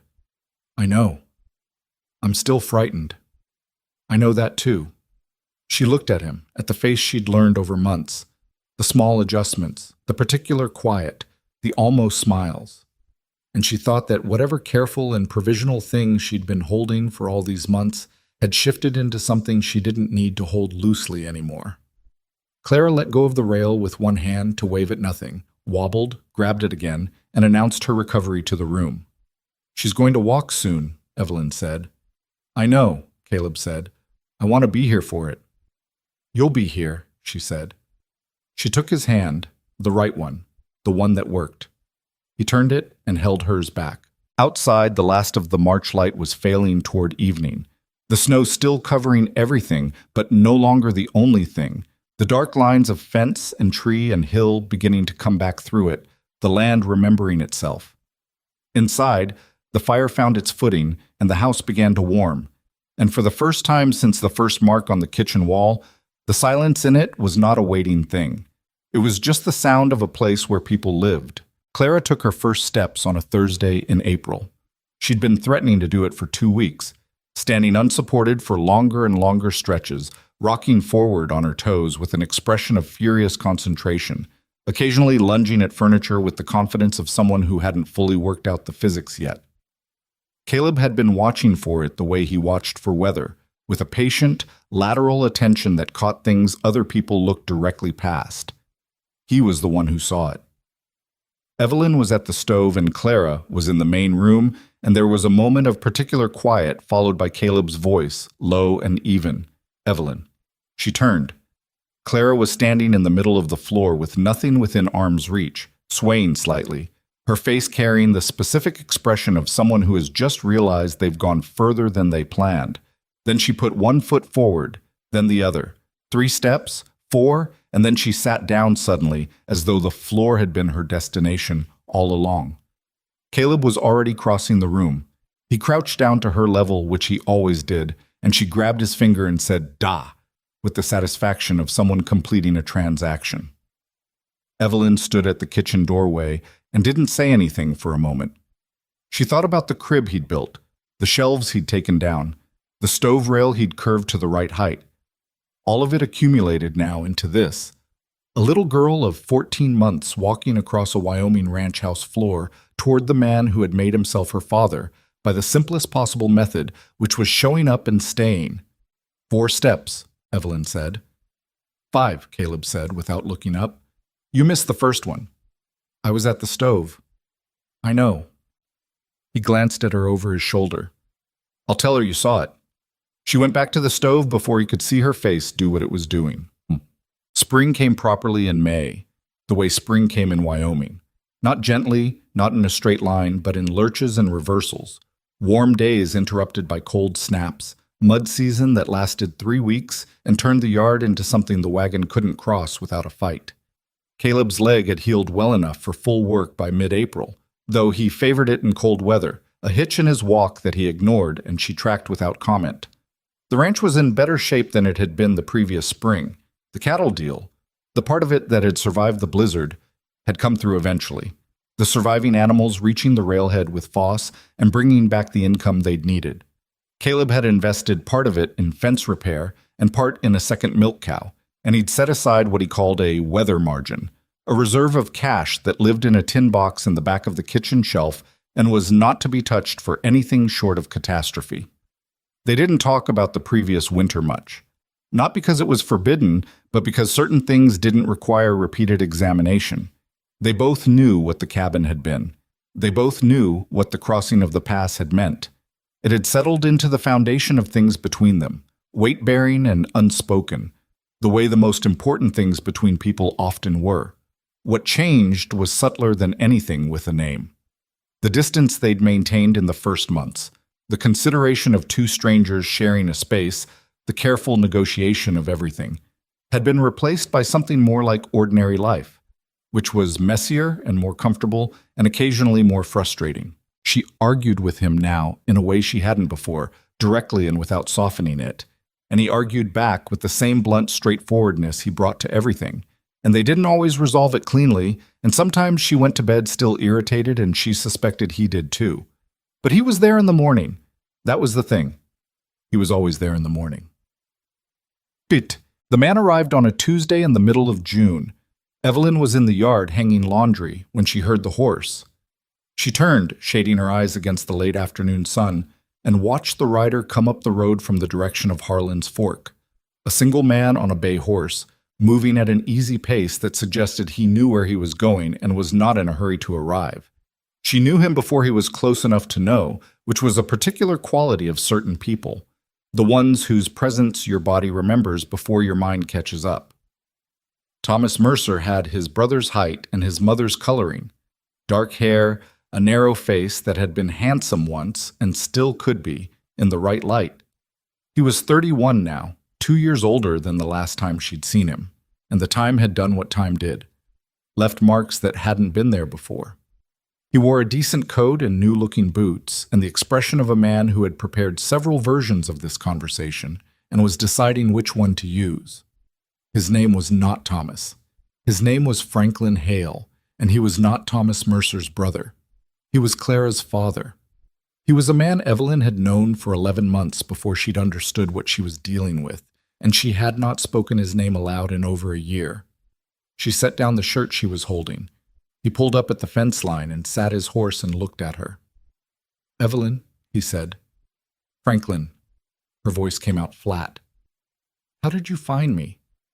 "Your sister." He had the grace to look slightly uncomfortable about it. "I told her I had something of yours I needed to return. She mentioned Wyoming." Her sister didn't know about Franklin. She hadn't told her sister about Franklin, which meant she'd told him enough and he'd worked out the rest. Evelyn filed that away for later and kept her face where she needed it. "What do you want?" she said. He got down from the horse. He was taller than she remembered, or she'd allowed herself to forget. He tied the bay to the fence post and stood with his hat in his hands, in the posture of a man attempting to appear humble, which was a posture she'd seen him use before and knew the value of. "I heard you got married," he said. "I did." "I heard about the baby." He paused. "My baby." "My daughter," Evelyn said. The correction landed. He absorbed it with a slight tightening around his eyes. "I didn't know about her, Evelyn. When you left Ohio—" "I left Ohio," she said, carefully and clearly, "because you told me you had a wife in Cincinnati, and the situation I was in was my problem to manage." A silence. A fly buzzed somewhere near the fence. "I handled that badly," he said. "You did. I've thought about it since, a lot." He looked at his hat. I didn't know there was a child. I want you to know that. There was. There is. She's 14 months old and she doesn't know you exist. He looked up. I'd like to change that. The afternoon went very still. She heard Clara somewhere inside the house, making the sound she made when she was constructing something out of the pot lid she'd recently discovered. She heard the creak of the barn door, which meant Caleb was coming out. She didn't look toward the barn. She kept her eyes on Franklin. You need to leave, she said. Right now, today, before Evelyn. His voice had something in it she recognized, the particular quality of a man who decided his feeling about something made it legitimate. She's my daughter. I have a right. You have no rights here, she said. You signed them away when you sent me out of Ohio alone with nothing. I didn't know. You knew enough. She stepped closer to the fence. You knew I was alone. You knew what you'd done. The fact that you didn't know the specific consequence doesn't absolve you of the situation you created. He looked at her for a long moment. Something in his expression shifted, the prepared version giving way to something raw. I'm not the villain you've made me, he said. I haven't made you anything, she said. I just remember accurately. The barn door sound again, closer, and she knew without turning that Caleb had heard the horse and come to see. She felt rather than heard him come to stand beside her. Not in front, not blocking, just beside. Present. Franklin's eyes moved to him. Franklin Hale, Evelyn said. My husband, Caleb Rowan. The two men looked at each other. Caleb said nothing. He stood with his hands loose at his sides and his face in the expression she knew best, the one that gave nothing away, and waited. Mr. Rowan, Franklin said, with the careful courtesy of a man in uncertain territory. Mr. Hale, Caleb said. Another silence. Franklin looked between them. Whatever he'd planned for this moment hadn't included this particular version of Evelyn, not the desperate woman he'd last seen outside a boarding house in Ohio, but this. A woman standing in her own yard on her own ranch next to a man who was clearly not going to be moved by much. I'd like to see the child, Franklin said. No, Evelyn said. She's not today, Caleb said. His voice was quiet and completely final. You've come a long way without writing first. That was a mistake. You need to go back to Harlan's Fork, get a room at the station, and let my wife decide if and when this conversation continues. Franklin looked at him. This is between me and Evelyn. This is on my property, Caleb said, same tone, same quiet. And Evelyn is my wife. So no, it isn't only between you and her. You're welcome to Harlan's Fork. You're not welcome here until she says otherwise. The words were not a threat. They were not raised or sharpened or accompanied by any gesture toward the rifle leaning inside the barn door. They were just the truth, stated with the particular authority of a man who had no need to prove anything and knew it. Franklin Hale was not a stupid man. He looked at Caleb's face and read what was there, and he put his hat back on. I'll be at the station, he said. Evelyn, I'd like to talk. Properly, that's all I'm asking. He rode back down the road toward town. They watched him go. Caleb didn't touch her. He stood beside her, and they both watched until the bay horse was a small moving shape on the road below. You knew him, Caleb said. It wasn't a question. He's Clara's father. A pause. I figured. She turned to look at him. His face was doing the thing where it was working through something several layers deep, and she waited. Are you all right? He asked. No, she said, which she wouldn't have said 8 months ago. Not particularly. He nodded. Come inside. Tell me what you need. What she needed turned out to be an hour alone in the kitchen while Caleb kept Clara occupied in the main room, and then to talk through the whole of it. The 11 months with Franklin, the specific sequence of revelations and their aftermath, the boarding house, the pregnancy managed alone, Thomas's name on Clara's birth record because Franklin had already been gone, and Thomas was the only name she had to use that made any sense. She told him all of it, not performing it, not editing it for his benefit, just laying it out the way it had been. The parts that made her look naive, the parts that made her angry, the parts she was still ashamed of, not for the obvious reasons, but for the subtler ones. For how long she'd held on, for how much she'd wanted something to be true that wasn't. Caleb listened. He asked 2 questions, both practical, about the marriage record, about whether Franklin had any legal standing in Wyoming territory. She didn't know the answer to the second one, and he said he'd find out. "He's not a bad man," she said finally. "He's a weak one. Those are different things, and the difference matters. Does it change what you want to do?" She looked at her hands. "Clara is going to grow up. She's going to ask questions I have to answer. I've thought about what I'll tell her." She paused. "I don't want her to think that half of where she came from is something to be ashamed of. But I also don't want a man who left us to show up 14 months later and be given the standing of a father because he decided he wanted it." What does he actually want, do you think? She'd been thinking about that since the moment she'd seen him on the road. "I don't know," she said honestly. "Maybe he means it. Maybe he genuinely didn't know about her and he's trying to do the right thing now." She looked at Caleb. "It doesn't matter. Whatever his reasons, the result is the same. He wants access to a child who doesn't know him, in a life she's already settled into, and that access costs her something whether he means it to or not." Caleb was quiet for a moment. "I want to say something, and I want you to hear it right." "All right." "She's yours," he said. "She's been yours. Whatever I am to her, and I'm something, I know that. That doesn't change the fact that you're the one who kept her when it was hard to keep anyone. You're the one who walked into a strange territory with an 8-month-old because you had to." He met her eyes. "Nobody's taking that. Not him, not a judge, not anyone." She held his gaze. "You don't know that." "No," he said, "but I know who I'll be talking to in Milford tomorrow, and I know what questions I'm going to ask. And I know that whatever the law says, I'm not going to let a man who abandoned his daughter walk back in and collect her like a possession he lost track of." She breathed. "Thank you." "Don't thank me," he said. "She's mine too." Franklin Hale stayed in Harlan's Fork for 4 days. Word got around, as word did in small places, and the version of it that circulated was not perfectly accurate, but not entirely wrong either. A man from back east, something to do with Evelyn's past, staying at the station and asking questions. Dora Pickard had a version that she shared freely. Hazel Hawthorne had a different version that she shared selectively and with more accuracy. Roy Hawthorne rode out on the second day with information Caleb hadn't asked him to collect, but was glad to have.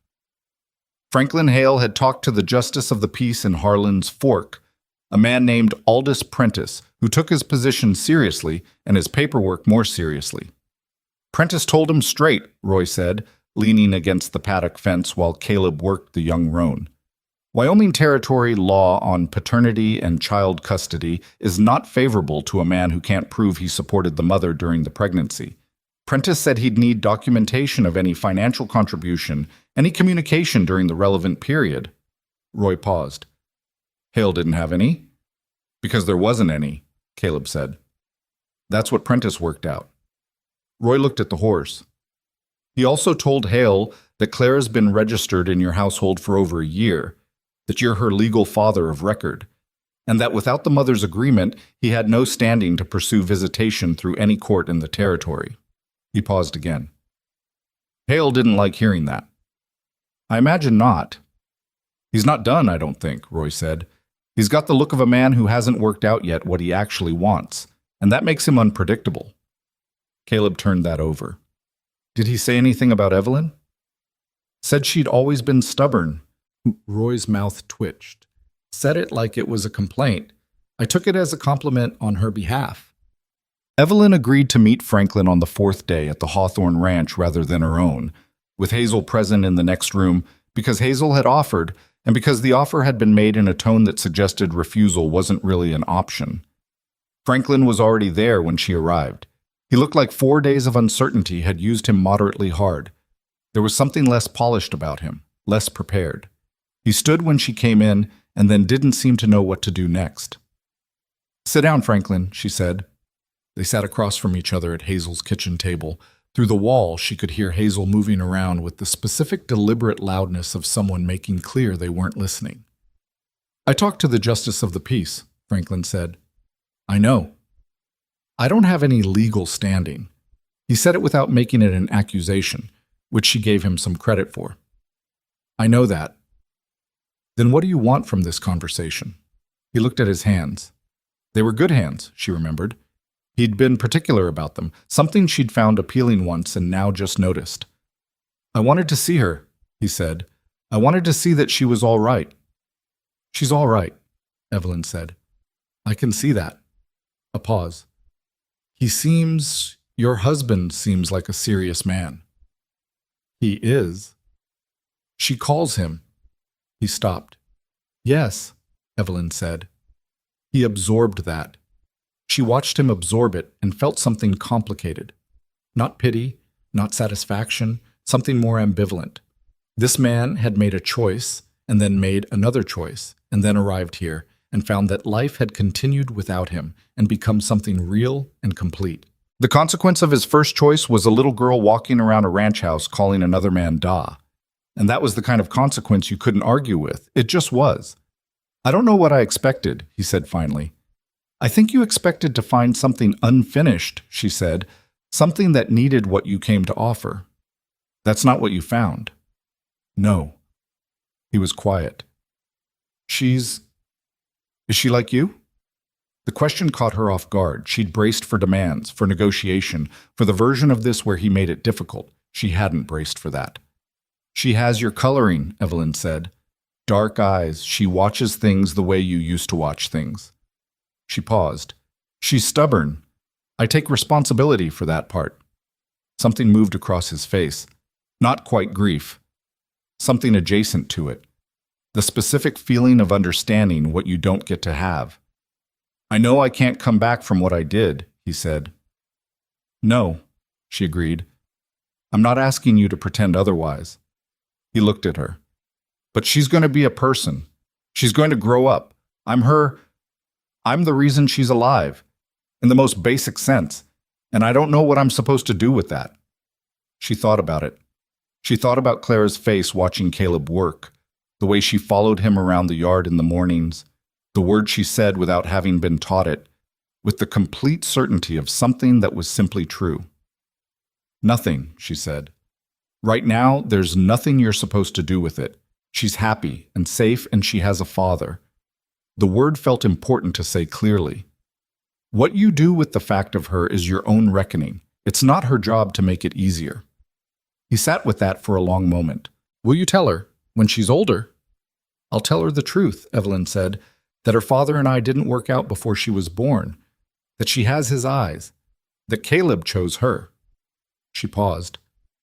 I won't tell her you were a villain. You weren't. You were someone who made choices and then had to live with what they cost. He nodded slowly. That's more than I deserve. Probably, she said. But she's the one who matters here, not what you deserve. He left Harlan's Fork on a Saturday morning. Evelyn knew because Hazel told her, which Hazel knew because Roy had been in town for supplies and seen the bay horse heading east on the main road. She was in the kitchen garden when she heard. She stood between the rows of early vegetables and she waited to feel something definitive, relief or grief, or the particular satisfaction of something resolved. What she felt instead was something quieter, a settling, the way a house sounds after a door that's been banging in the wind is finally latched. Caleb found her there an hour later.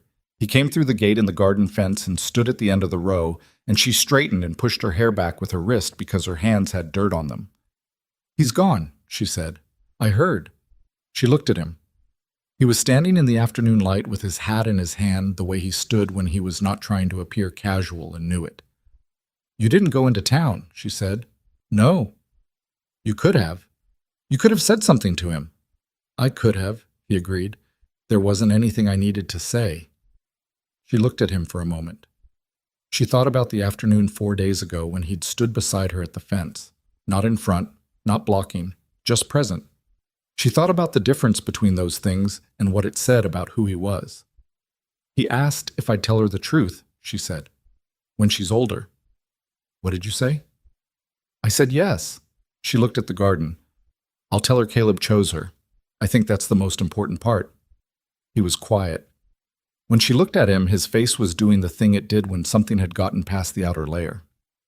That's going to make her impossible to manage, he said. If she knows I'd do anything for her, She already knows, Evelyn said. She's known for months. He came down the row to where she was standing, and she let him, and he kissed her with the same directness he brought to everything. No ceremony, no hesitation, just the fact of it, warm in the afternoon sun between the rows of early beans. She kissed him back.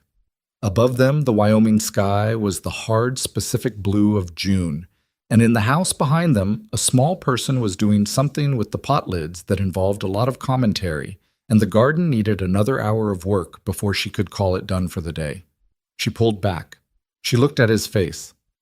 "She's going to wake up from her nap in 20 minutes, she said. "I know. And she's going to want to be outside." "I know that too." "So we should—" "I know," he said, and he didn't move. And neither did she for another moment. Just standing in the garden in the June light with the house behind them and the mountains in the distance and 14 months of everything they'd built between the two of them holding steady under their feet.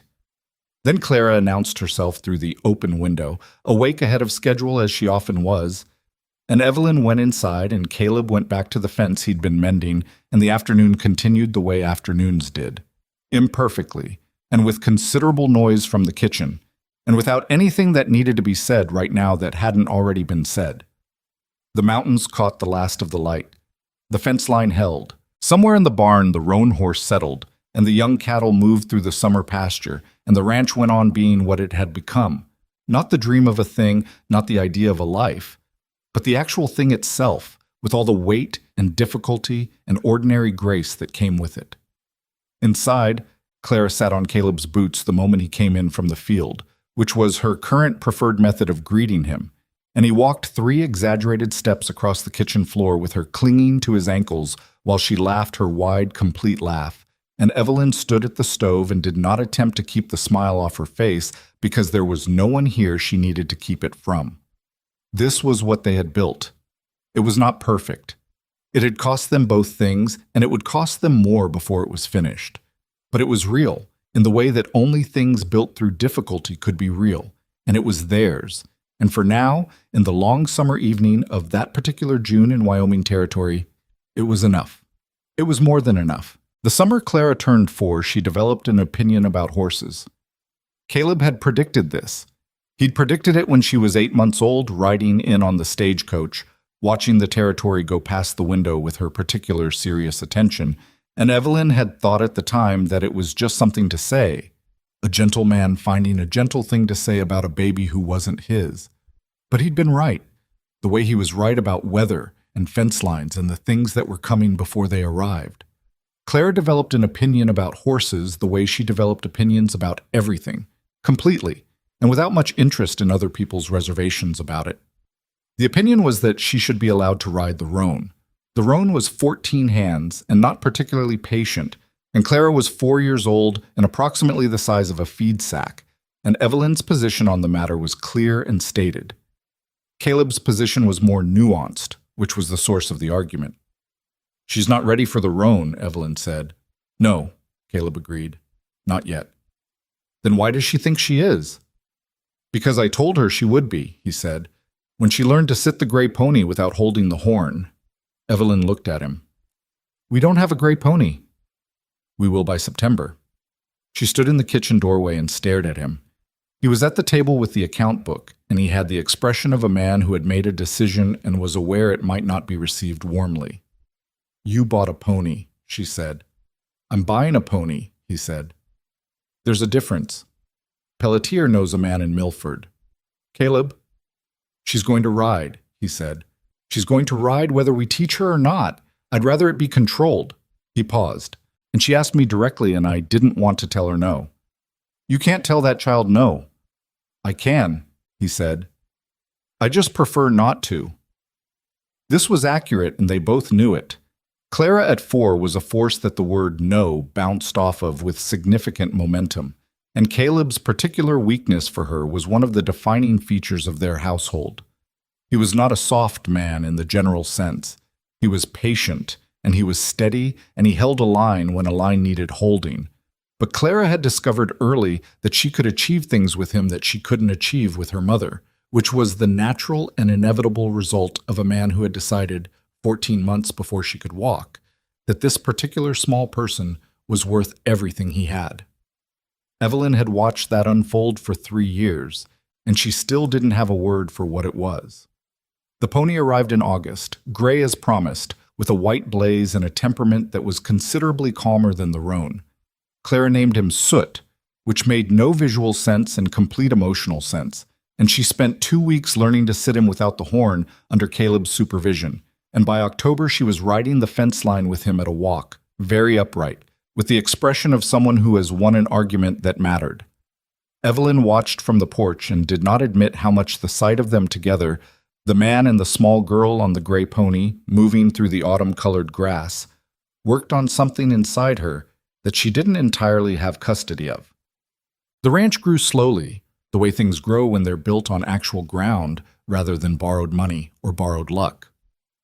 Caleb bought the east parcel in 1881 when the Dunmore family moved back to Missouri and sold their acreage at a price that was fair without being generous.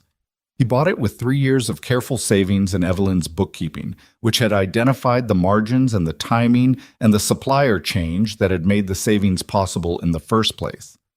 Evelyn didn't make a point of the bookkeeping. It was just what she did, the same way he did the fence line, and she did the household accounts, and they did the cattle work together in a division that had never been formally discussed and had never needed to be.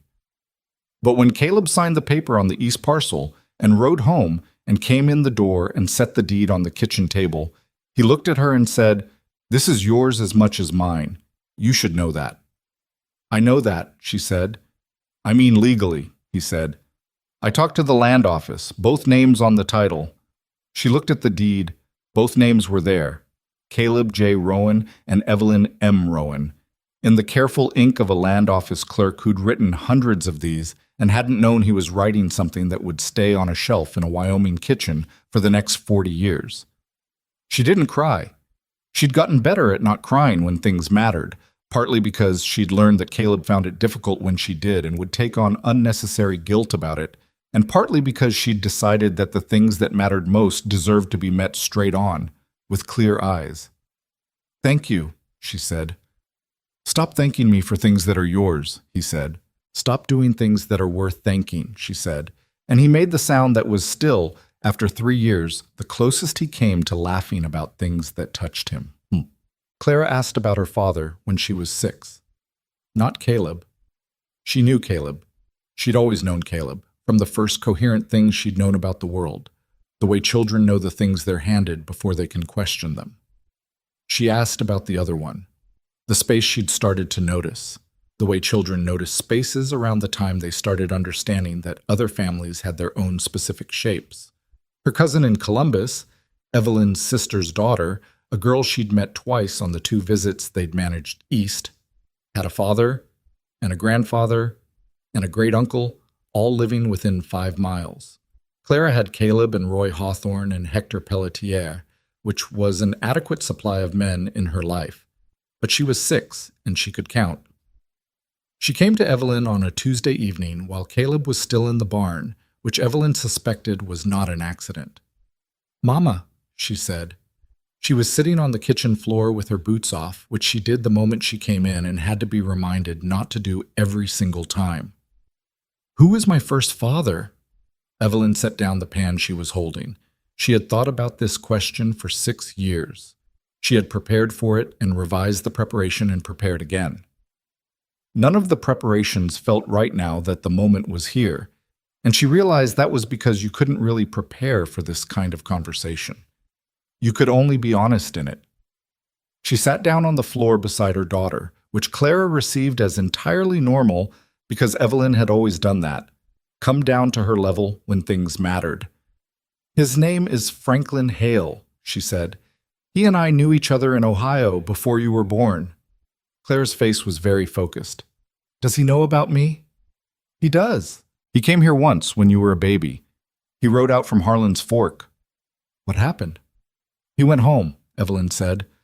Clara thought about this with the seriousness she brought to things that required seriousness. "Did he not want me?" This was the question, the one Evelyn had been most afraid of, not because she didn't have an answer, but because the answer had to be right, not comfortable, not softened beyond truth. Right. I don't think he knew how to want you the right way, she said. He was someone who was good at some things and not good at other things. And being a father turned out to be one of the things he wasn't good at. She paused. That's not about you. I need you to understand that. It has nothing to do with you and everything to do with him. Clara looked at her hands. Is that why Papa... She stopped. She'd called Caleb Papa since she was 2, graduated from Da without ceremony or announcement, just one day using the new word as though she'd always used it. Is that why Papa is my Papa instead? Papa is your Papa, Evelyn said, because he chose to be, from the very first day, before you could walk or talk or do anything except look at him and smile, and he decided you were his, and that was it. She looked at her daughter's face. Some fathers are fathers because of blood. Papa is your father because of every single day since then, and that's the kind that counts. Clara was quiet for a moment. Then she said with the directness of a 6-year-old who has processed information and reached a conclusion, I don't want to meet Franklin Hale. You don't have to, Evelyn said. Maybe when I'm older. That's your choice to make, Evelyn said. Whenever you want, or never, either way. Clara nodded. This apparently satisfied her because she stood up, picked up her boots, and went to put them where they were supposed to go, which she did voluntarily about 1 time in 5. This was apparently an occasion that counted. Caleb came in from the barn 20 minutes later. Evelyn was at the stove. He came to stand beside her in the way he did, close, but not crowding, and she told him quietly what had been said. He listened. He didn't say anything for a moment. She's all right? He asked. She's remarkably all right, Evelyn said. She processes things fast. She gets that from you. She gets that from you, he said. They stood together in the kitchen. Through the wall, they could hear Clara in her room, apparently conducting a conversation with Soot's halter, which she'd brought in from the barn and her mother had been too tired to argue about. She said she doesn't want to meet him, Evelyn said. Not now. I heard, he paused. I was in the doorway. I wasn't... I know you weren't eavesdropping, she said. You were making sure she was all right. She glanced at him. You've been making sure she's all right since the first day. He was quiet. The stove snapped. Outside, the September wind was picking up in the way that meant October was coming. What you said, he said finally, about what kind of father counts. That was... He stopped. It was true, she said. Yeah, he said. It was. The years had a way of moving differently once you were inside them than they had looked from the outside. Evelyn had expected, when she'd stepped off that stagecoach in 1878, that the frontier would feel like emergency indefinitely, like something to be survived. Instead, it had become simply where she lived, with all the texture and routine and accumulated ordinary days that living anywhere eventually produced. By 1885, the Rowan Ranch was running 400 head and had expanded twice more from the original parcel. A northern meadow Caleb had leased from the territory and then purchased outright, and a strip of bottomland along the creek that Hector Pelletier had sold them when he and Marguerite decided finally to go back to Quebec to be near their daughter. That leaving had cost Evelyn more than she'd expected.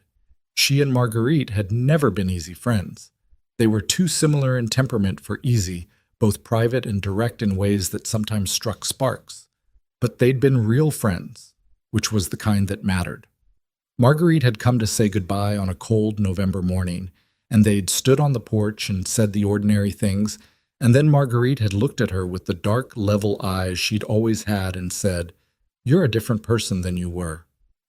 "Different how?" Evelyn asked. "Less careful," Marguerite said. "You used to hold everything very tight, like you were waiting for someone to take it." She paused. "You don't do that as much." She didn't tell Marguerite that she still did it, that there were still mornings she woke up with the old tightness, the reflex of a woman who'd learned early that good things required vigilance to keep. She didn't tell her that Caleb knew about those mornings, and had learned simply to be present in them, to make coffee and not ask, to let her come back from wherever she'd gone in her own time. She didn't tell her any of that because some things were specific to the people they lived between. She told her instead, "Come back sometime, even once." Marguerite had smiled, small and real. Maybe, she said, which they both knew meant probably not, and they embraced once, briefly, and that was that. What? Clara at 12 was a different creature than Clara at 4. Longer and more angular, with the dark eyes that had always been there, now set in a face that was becoming its own specific thing. Not Evelyn's face, and not Franklin Hale's face either, but the face she was going to have. She was in school in Harlan's Fork 3 days a week, a new school that had been a point of sustained pressure from Evelyn and Hazel Hawthorne, and 2 other ranch wives over the course of 2 years before the territory funded it. The teacher was a young woman from Denver named Miss Alvarez, who had no patience for the idea that education in the territory had to be inferior to education in a city, and Clara liked her unreservedly, which was not Clara's typical relationship with authority. She was reading at a level that was startling the teacher. This was partly the result of the books in the ranch house, which had multiplied considerably since the day Evelyn had found the old surveying manual and the battered novel on the high shelf. It was also partly the result of Caleb, who had turned out to have a quiet and significant relationship with books himself. He read at night when the work was done, steadily and without comment, and Clara had absorbed this the way children absorbed everything their parents did unconsciously, taking it in as simply what reading was, what a household was, what evenings were for. Evelyn noticed this one evening when Clara was 9, deep in a novel at the kitchen table while Caleb read across from her, and neither of them spoke. And Evelyn stood in the doorway between the kitchen and the main room and felt something she had no name for except maybe this, that the thing you built without knowing you were building it was sometimes the most important thing you built. She had not come to Wyoming to build this. She had come to survive, to find a man who wasn't cruel, to give her daughter a roof and a chance. She had come with the lowest reasonable expectations, and she had gotten something so far past them that she couldn't see the expectations from where she stood. That felt important to hold. Not because it was comfortable, it wasn't, not always. The ranch was hard work, and Wyoming winters were still Wyoming winters, and she and Caleb still argued with a regularity that Hazel found amusing and Evelyn found occasionally exhausting. She had losses she still carried: Thomas, the early years of difficulty, Marguerite's departure, a pregnancy between Clara and their son James that had ended at 4 months in a grief that was private and real and had taken longer to move through than she'd admitted to anyone except Caleb. Life was not a redeemed version of itself. It was still life, with everything life carried. But she was in it with both hands. That was the difference.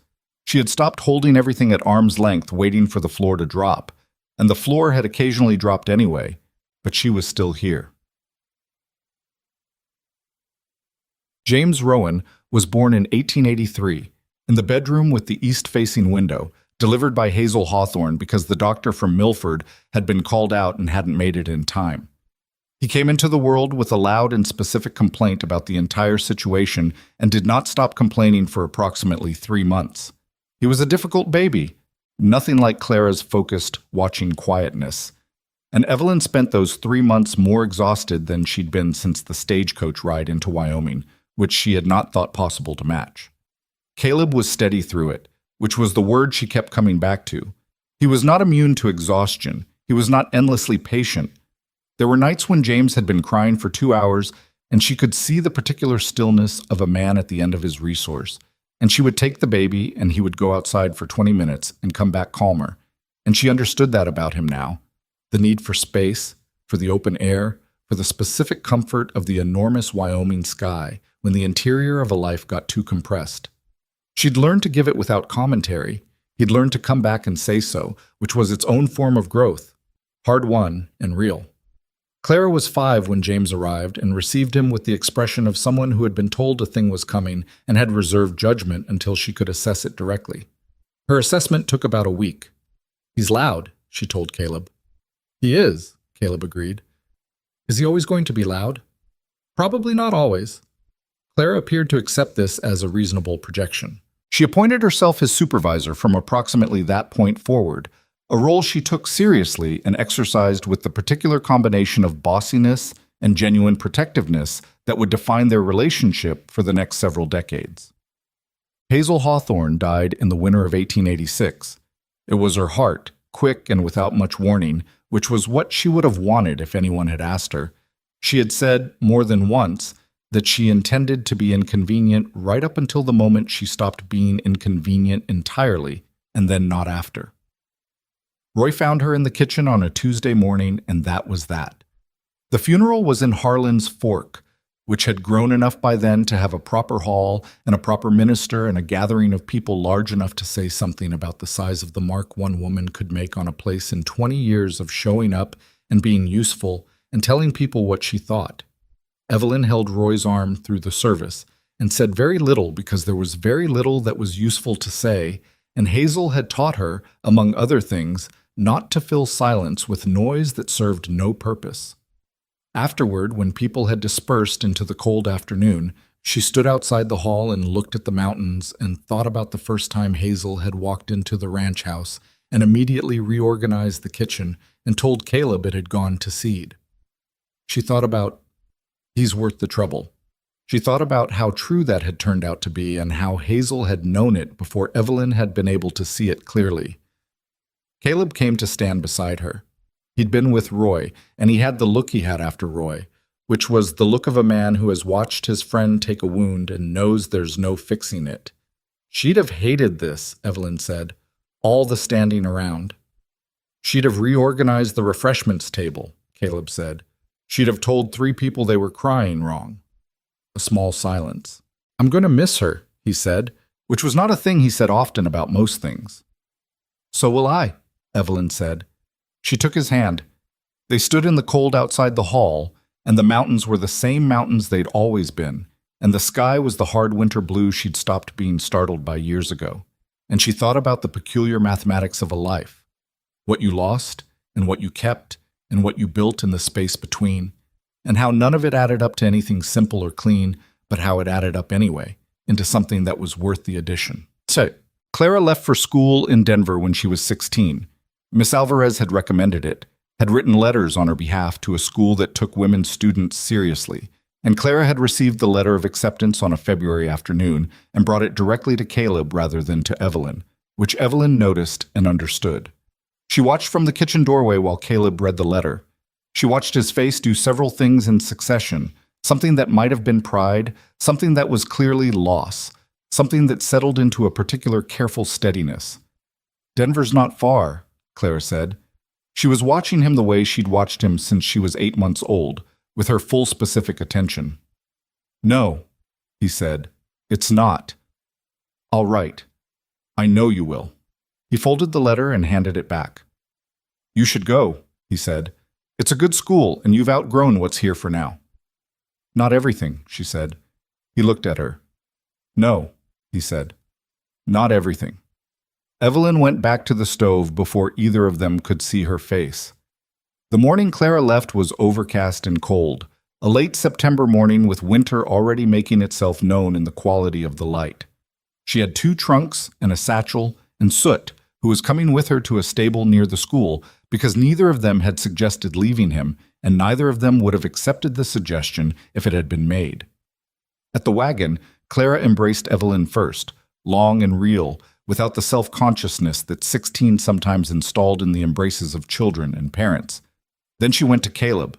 He held her for a moment with the same arms that had carried her in from the barn on the cold evenings when she'd fallen asleep against his shoulder, the same arms that had steadied her first steps, the same arms that had simply been there, continuously and without ceremony, for 15 years. I know what you did, she said, her voice slightly muffled against his coat. What you chose.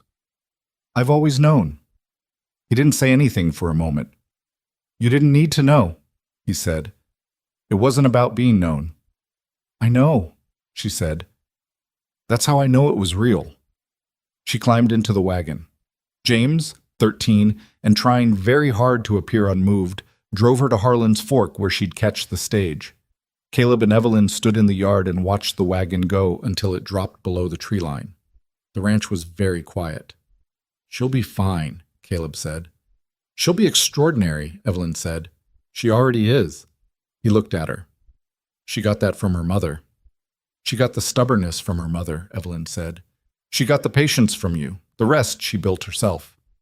He put his arm around her shoulders and she leaned into him, and they stood in the September morning while the cloud cover broke apart and let through the specific gold of a Wyoming autumn, the kind that hit the grass and the ridgelines and turned everything briefly into something you wanted to hold in your hands. She thought about the stagecoach sometimes, not often, not with the rawness of something unresolved, but the way you thought about a thing that was far enough away to see the whole shape of. The dust, the heat, the wool merchant's resigned look, Martha Finch and her traveling tea. The moment she'd stepped out into the sun with Clara on her hip and seen Caleb by the water trough and felt the weight of the things she'd done, the lie she'd carried, the risk she'd taken, the sheer unguaranteed leap of a woman with nothing left to lose doing the only thing she could think of. She had not known, on that stagecoach, that the thing she was riding toward was a life. She'd been riding toward survival, toward the hope of something merely manageable, toward a man who wasn't cruel in a place far enough from where she'd been that her history might not follow. What she'd found was something she didn't have a name for on the day she arrived, and still sometimes struggled to name, not because it was vague, but because it was too specific, too particular to the exact shape of this man and this land and this accumulation of days and seasons and arguments and silences and the specific sound of a baby saying her first word to a man who hadn't expected to hear it. You could not have told her on that stagecoach that any of this was coming. She would not have believed you. She had learned by 30 not to believe in the kinds of stories that ended well. What she knew now, at 43, was that it wasn't that the stories ended well. It was that the stories didn't end. They just kept going, harder and better and more complicated than any version you could have written from the beginning, and what mattered was not whether they ended well, but whether you showed up for them, whether you walked toward the smoke, whether you crossed the mountain pass, whether you sat down on the kitchen floor when a child needed the floor, whether you said the true thing when the true thing was what was needed, even when it cost you, and whether, when a man stood by a water trough on a summer afternoon and chose to build a crib instead of sending you away, you were able, eventually, to put down the stone you'd been carrying and just let it be what it was. The evening of their 20th anniversary was unremarkable in the way the best evenings were. Clara had come back from Denver. She was a teacher now, had a husband named Robert, had a daughter of her own, a small and serious child named Hazel, who watched things with the attentiveness her mother had always had. James was running the north section with a competence that had stopped surprising Caleb only because you eventually stopped being surprised by things you'd seen coming for years.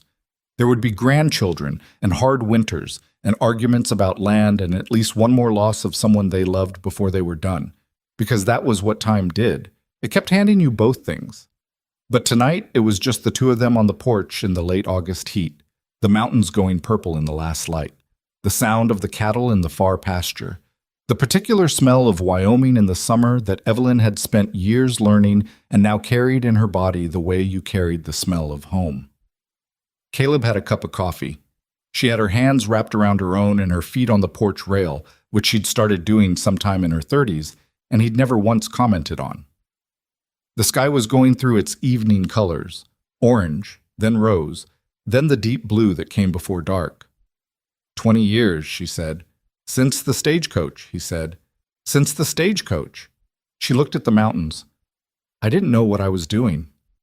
I know you didn't, he said. Neither did I. You seemed like you knew. I was terrified, he said, which she'd known for years but still liked hearing.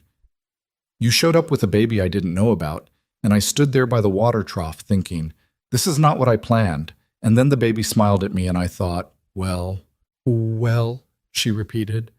That was it, he said. That was enough.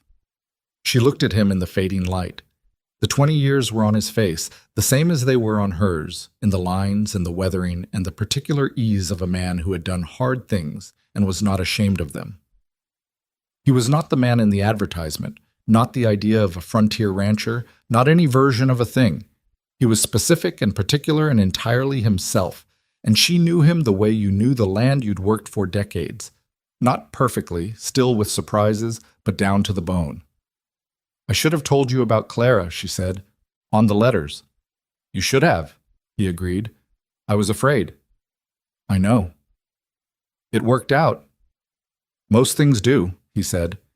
"If you stay in them long enough." He paused. "Not all, but most." She nodded. She thought about Hazel, about Marguerite, about the winter in the cabin and the crossing of the pass and the baby, who had been a baby and was now a woman with a baby of her own, who had her grandmother's eyes. She thought about Thomas, who had talked about the West and not made it, and the grief for him that was still real but had found its right size after all this time. Present, but not consuming, a part of the landscape of her, rather than the whole of it. She thought about Franklin Hale, who she had not seen or heard from since he'd ridden east out of Harlan's Fork 20 years ago. Clara, at 30, had written to him once. He had written back, carefully, briefly, with the tone of a man who had learned the dimensions of what he'd given up, and was making a reasonable peace with them. Clara had not written again. She hadn't needed to. She'd gotten what she needed from the letter, which was the confirmation that it was a closed thing, not an open wound, just a fact about the world that she'd accepted and filed and moved on from. That was her daughter. That practical clarity, that ability to look at something hard and see it accurately and not be destroyed by it. Evelyn took some credit for that. She took some credit for the stubbornness and the directness and the willingness to cross a mountain pass when a mountain pass needed crossing. Caleb got credit for the rest. The sky went dark. The first stars appeared over the ridge. Somewhere in the house behind them a lamp was burning, and the light it threw through the window made a square of gold on the porch boards between their chairs. "I love you," she said. Not because the evening required it, just because it was true, and true things deserved saying sometimes without occasion. "I know," he said. He looked at her with the face she'd learned across 20 years of looking. "I love you too. I have since before I knew what to call it." She remembered him saying that, cabin-thin and feverish and more honest than he'd intended the first time, saying things he hadn't meant to say because he'd been 9 days alone with the question of whether he'd run out of time. He hadn't run out of time. Neither had she. That was the thing she'd learned, the one worth passing on, not to Clara, who had found her own version of it, and not as a lesson stated plainly, but as a fact about the world that she'd arrived at through the specific accumulation of every hard and ordinary thing. That a life was not given to you, and it was not owed to you, and the strength it required was not the kind that announced itself. It was the kind that showed up to small things, repeatedly, without an audience. The kind that fixed the fence line in the cold and built the crib, and sat on the kitchen floor and drove through a blizzard, and learned to say the true thing even when the true thing was difficult. The kind that chose every day, not because it was easy, but because it was the only choice that led somewhere worth going. The mountains were dark now against a sky thick with stars. The lamp threw its square of light. The cattle were quiet. The ranch they had built from practically nothing, from a lie on a stagecoach and a crib made of pine planks and one baby's inexplicable smile, breathed around them in the summer dark, 20 years deep and still standing. Evelyn put her feet down from the rail and stood and picked up her cup. "Come inside," she said. He stood. He was still taller than her, still lean, still had the particular way of moving that had never changed, deliberate, unhurried, the walk of a man who had learned not to waste energy on speed that wouldn't help him. "The stars are good tonight," he said, looking up. "They'll be good tomorrow," she said. He came inside. She closed the door. The porch went dark, and the ranch held everything they'd put into it, quietly and without drama, the way good things held, not because they were perfect, but because they had been built by people who stayed,